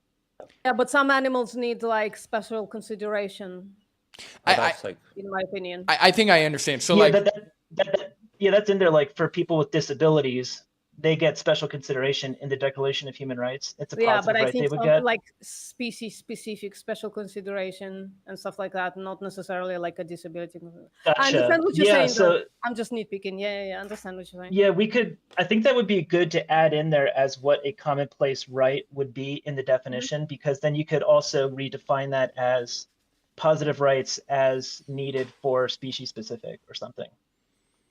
Okay. like I was gonna say like, And yeah, sorry, go ahead. sorry, I was just muting myself. Go ahead. Oh no, no worries. I was gonna say like when we think of like a parent and child relationship, right? So like the parents as their caretaker, they have the right to bring the child to a dentist and get a cavity filled, even if the child doesn't want to, because it's in the child's best interest, right? That is like legally granted rights to the parent that are caretaking the child. So when we think about like, I don't think, because I also forget how many rights are actually built in legally that we have as humans in different contexts, right? So I think if we look at all of those, if we take all, because we think of the basic like I guess negative right to not be killed, right to not be enslaved, right to whatever. But when we look at all of the legal rights and apply them appropriately based on the context of each individual animal, it's all kind of covered there to your objection. Because like, let's say an animal needed, surgery because they were going to die otherwise, right? Based on that definition, we would still have the right to administer surgery on the animal because it's in their best interest. That's kind of, to Joe's point, that kind of is the purpose of legal rights or human rights typically, is to ensure, it's out of the best interest of the individual. But yeah, I also understand what you're saying, VPM. I get it. Yeah. so do you all know the difference between positive and negative rights? Yeah. You tell us, please. Tell But us, you tell Patrick. us. I'm dying. Does Joe, are you familiar? Yes, but you're gonna be better at explaining it than me. I'm not sure if I'm good at explaining it, to be honest.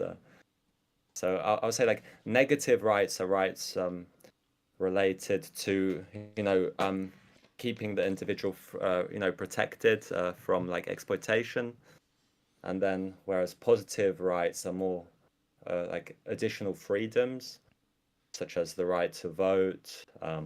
Yeah, the way I look at it is negative rights are things being done to you typically, and positive rights are your freedom to do things yourself.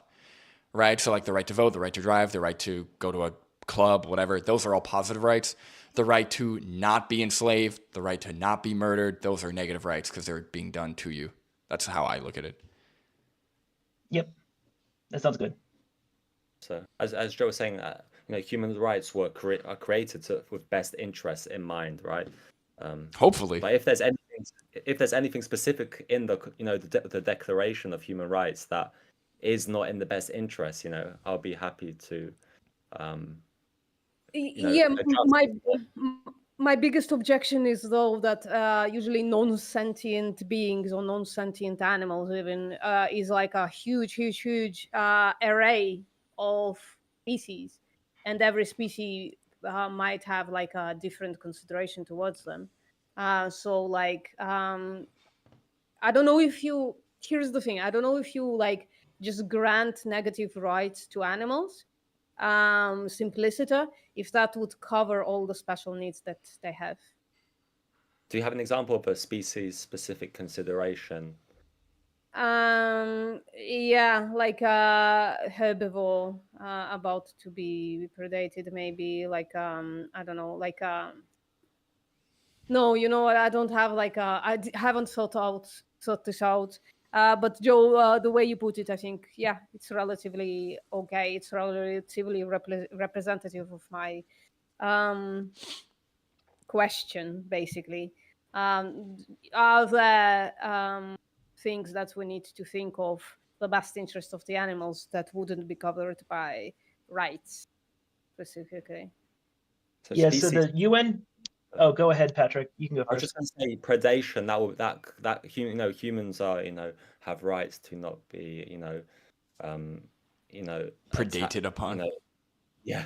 Yeah, but like you as a third party, would you like you know what I mean? Is there like then you would say, well, the predator also have like certain rights, right? I don't think that's Since right. they're not like a moral agent, so whatever. No. So like in the I mean, case of in the case of the human context, if I was about to be killed by someone else, whoever it is, it would be perfectly acceptable for someone to intervene and prevent me from being murdered. Same thing in the animal context. I don't think Jeffrey Dahmer had the right, to. Right, and even in the human Yeah. context, even if they were severely mentally challenged, like if someone severely mentally challenged had no moral agency, started coming at me with a knife. This actually is what convinced me of the. I don't know if you ever saw that debate I had with Nick. This is actually what convinced me of the predation thing, is because even if someone was severely mentally challenged, coming at you with a knife, you would still kill them in self-defense, right? It's still morally acceptable and, would be legally acceptable to kill them in order to prevent the murder from happening. Yeah, I think most vegans would agree that you're allowed to kill a robot who's coming after you. They're non-sentient. And then you can just like work your way up. And then we all agree, like at the top of the sentience hierarchy, like humans, you're allowed to kill them in self-defense. So yeah, this definition would include the negative right to not be predated upon. Yeah, I need to think about it a little more. Think about it. I just was answering intuitively because that's how I approach activism. Guys, I have to go. You can continue streaming, no matter.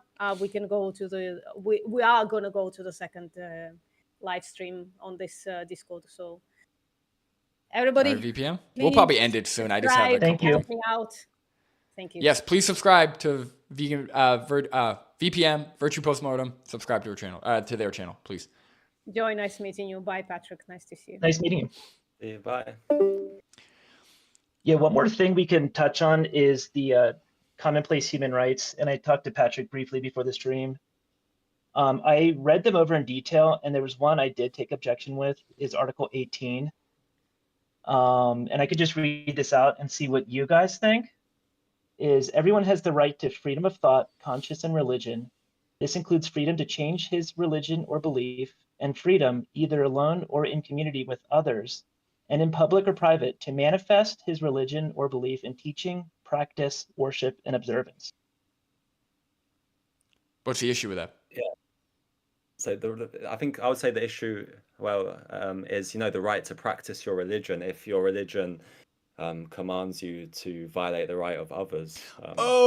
Sorry. I thought we were talking about animals. Sorry, I'm so fucking stupid. Well, this one wouldn't really apply to non-human animals on Earth. Okay, because I thought you were trying to say like there'd be an issue with animals switching. I'm like, what the fuck are we talking about? Okay, now that makes sense. No. Yeah, this would apply to humans, and then it would also apply to non-human sentient beings, hypothetically.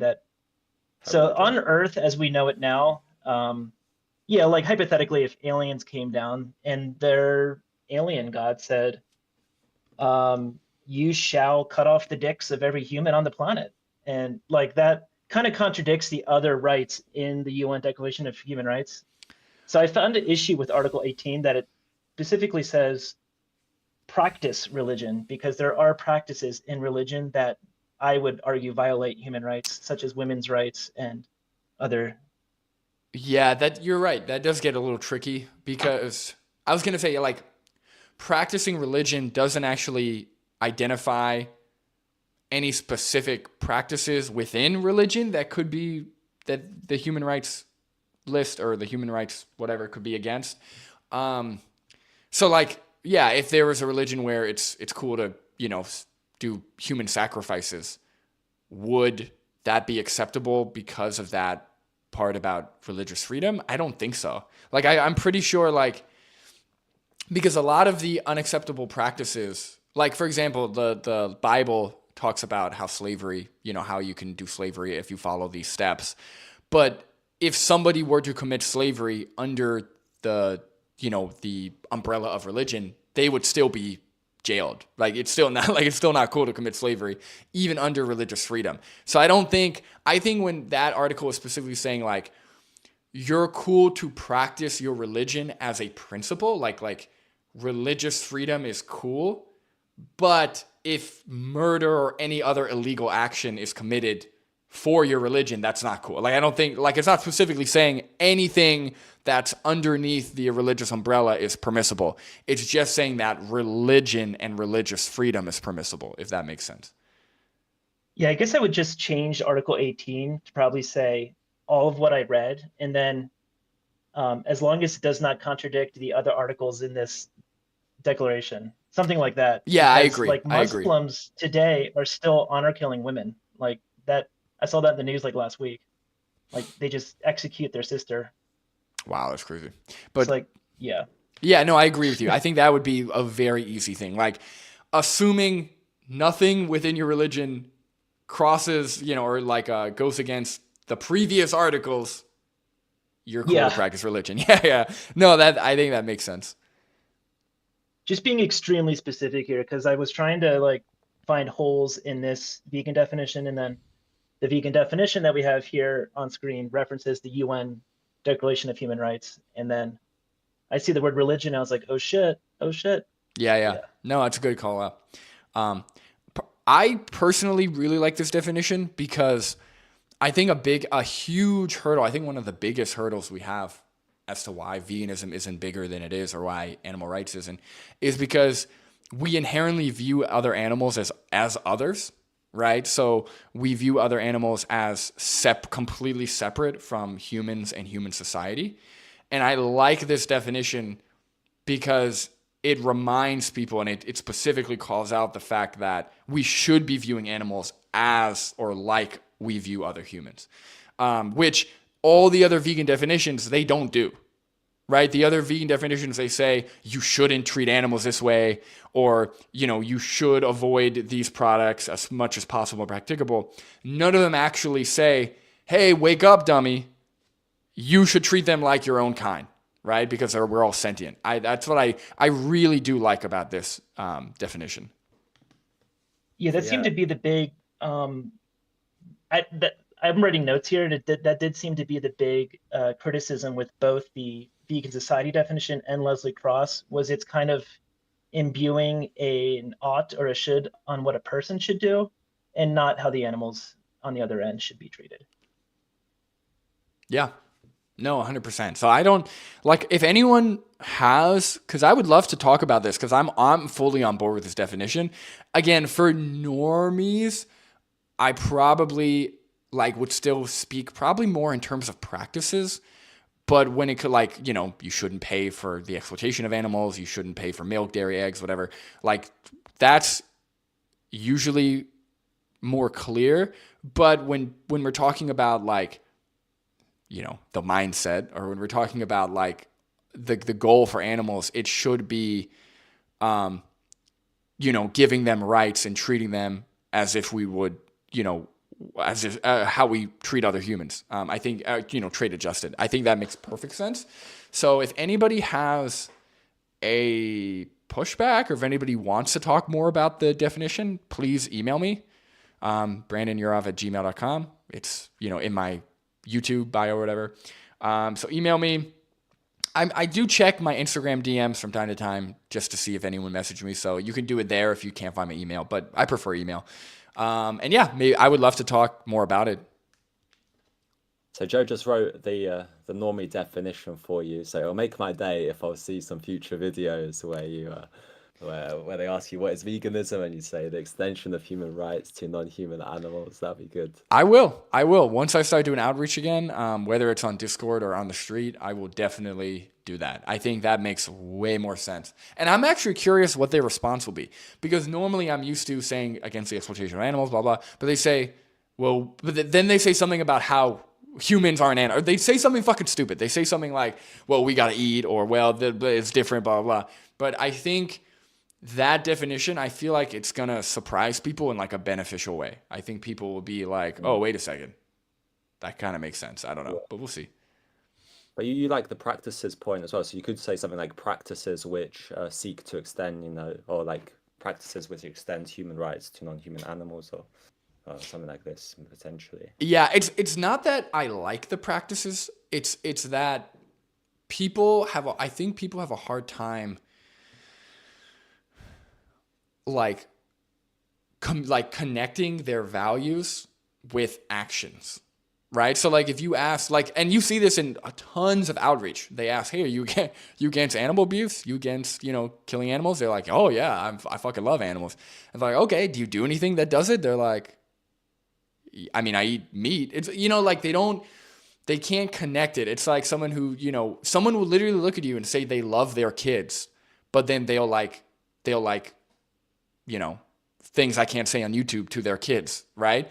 Like, I think there's such a huge disconnect between what the stance is and what you actually need to do to align yourself with that stance. So that's why I think talking about the practices, I know a lot of people don't like that, but by a lot of people, you know who I'm talking about. But I think it's important because people genuinely don't know. Like they think as long as they say they're against animal abuse, or as long as they say they love animals, that they truly hold those values, but that's not true.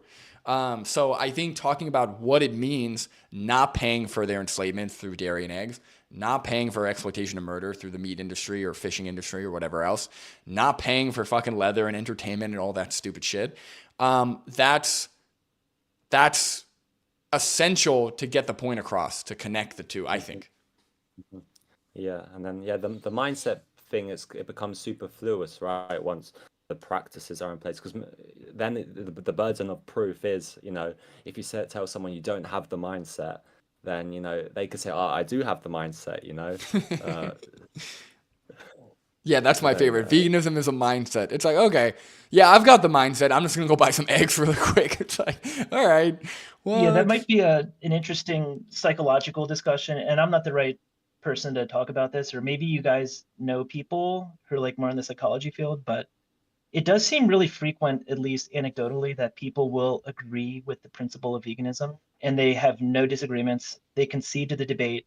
They're like, you're right, but then they just don't change their behavior. And there's like some thing going on there from accepting veganism as the ethically correct thing, the correct lifestyle, but then just like not adopting the behavior and making no changes or little changes. And Yeah, well, I think that's an we're all interesting discussion for social. the, yeah. Sorry, I didn't mean to cut you off. I was just gonna say I think it's because we're all social creatures. Like if you look at like drug and alcohol use, right?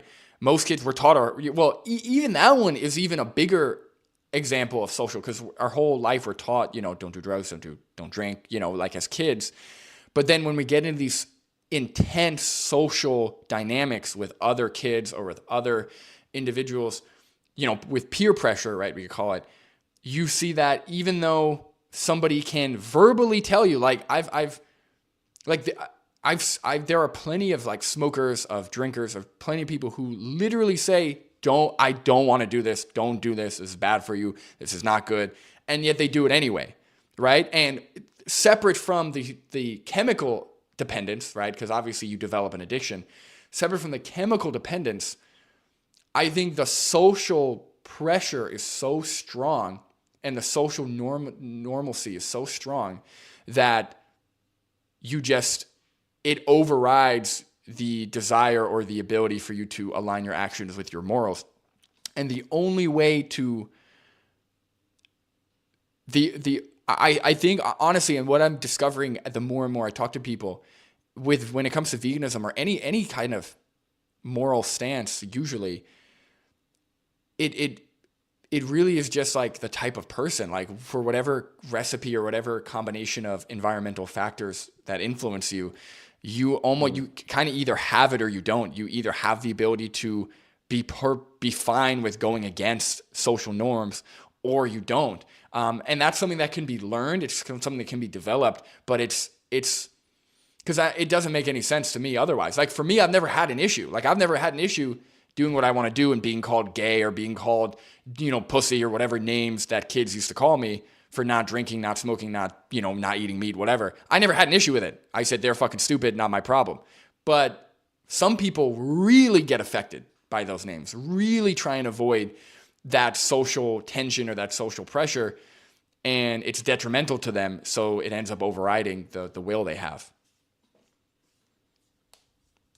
Yeah, good points there. So, an alternative hypothesis to the mindset is that it's just the peer pressure, that they could have the mindset. They're just like not strong enough, so. Yeah, and that's the thing is like, I don't think it's any fault of their own. I think that's something that I think future generations, if we push the idea of going against the norm, of normalizing, going against social pressure, which we always have done, but especially nowadays, I think it's even more so. And I think that's funny enough. I think that's also why you see all of these. It's a double-edged sword because I think that's also why you see all these carnivore quacks, is because now going against the norm to them is like homesteading or like primal, right? All of that is like, okay, now we've normalized going against social structure and going against authority so much to where now they don't believe in any of it. Right now that you have groups of people who reject all of it as if they found some kind of, hidden, truth that nobody else knows except a small group of people. So it's almost gone like the other extreme where, now they lost faith in institutions and everything. Have you got anything to add, Joseph? I think that was all really great. And yeah, again, same with me and my wife. As soon as it clicked, we were like, all right, how do we do it? Looks like we're buying tofu now. And then it's just like, it just clicked and we didn't really care about the external pressure. But yeah, I don't know how to like cross that line with non-vegans who actually really agree with you and really get it. And then like getting their behavior to change. And it's not really something that's on me. I know it's not, but yeah, I just wish there were like better outreach techniques or something to help with the behavior change. And I don't know what the answer is with that. Yeah, no, it's frustrating. And that's the thing, like, same thing with my wife, right? When I met her, she was like vegetarian, because of the environment. She didn't want to pay for cows or whatever. But I explained it to her because I was already vegan for like 3 or 4 years at that point. So I explained it, and she was like, "Okay, I'm going vegan." Like she's like, "Oh, okay, I don't have to." Okay, great. There are certain. It's like almost like there's certain character traits that lean you one way or another in terms of like the ease of switching your behaviors or your habits. But I have family members who have been with me since I went vegan, who have watched all the documentaries, who actively support my activism. Like they're like, "Oh, Brandon, like you're the best, you're doing everything right, you're the future, whatever," and they still aren't vegan. It's like, it just baffles my mind. It's like, you actively, verbally, mentally, clearly support veganism, but you are contributing to the exact thing I am trying to stop. So yeah, I don't know what that is, but it is very interesting. But I guess we could wrap it up. I think this is a really interesting discussion. A lot of laughs, which I enjoy. And thank you, VPM, even though they're gone, but thank you for joining. Patrick, Foolproof Mastery, please subscribe. Joe, look out for his comments under the name Leadily, I think. So look out for that. And yeah, I'm hoping, I don't know, again, guys, I don't know. I've got a lot of things kind of in turmoil right now, so I don't know when I'm going to be doing more live streams. I will have one coming up with Gary Yourofsky next week, so check that out. I've got some interesting conversation. I've got a little surprise too for him, which maybe it's not a surprise, but to me it was. So, but yeah, anyone got anything else to add before we go? Crickets. All right. I guess that's it then. All right. Everybody take one last look at Patrick's face, please, before we go. So admire him in all his Squilliam Fancy Son beauty. But all right, everybody. Go ahead. Huh? Loving the new look. Oh, you haven't seen me since I got the buzz cut. Yeah, I get. Well, I'm sure you've seen it, but you haven't actually seen me in person. Yeah, dude, it's like, because I buzz it every 2 weeks. I'm actually buzzing it today again. So much easier, man. But but if I had hair like you, I wouldn't buzz that. God, Patrick, I love you, man. All right, Joe, nice meeting you. Nice talking to you. Hopefully, thanks for letting me on. And sorry, technical difficulties. My work computer, the webcam / microphone just were not connecting, so I had to get on my phone. But all good, all good. Honestly, I'll try to figure that out in the future. Yeah, honestly, with long form content like this, I usually never even. I'm surprised people even watch us. I usually just do the dishes and listen to it. But yeah, I'd love to do it again sometime. You seem like you know your shit too, so that's cool. And yeah, so thank you everyone for joining, and catch you guys on the next one.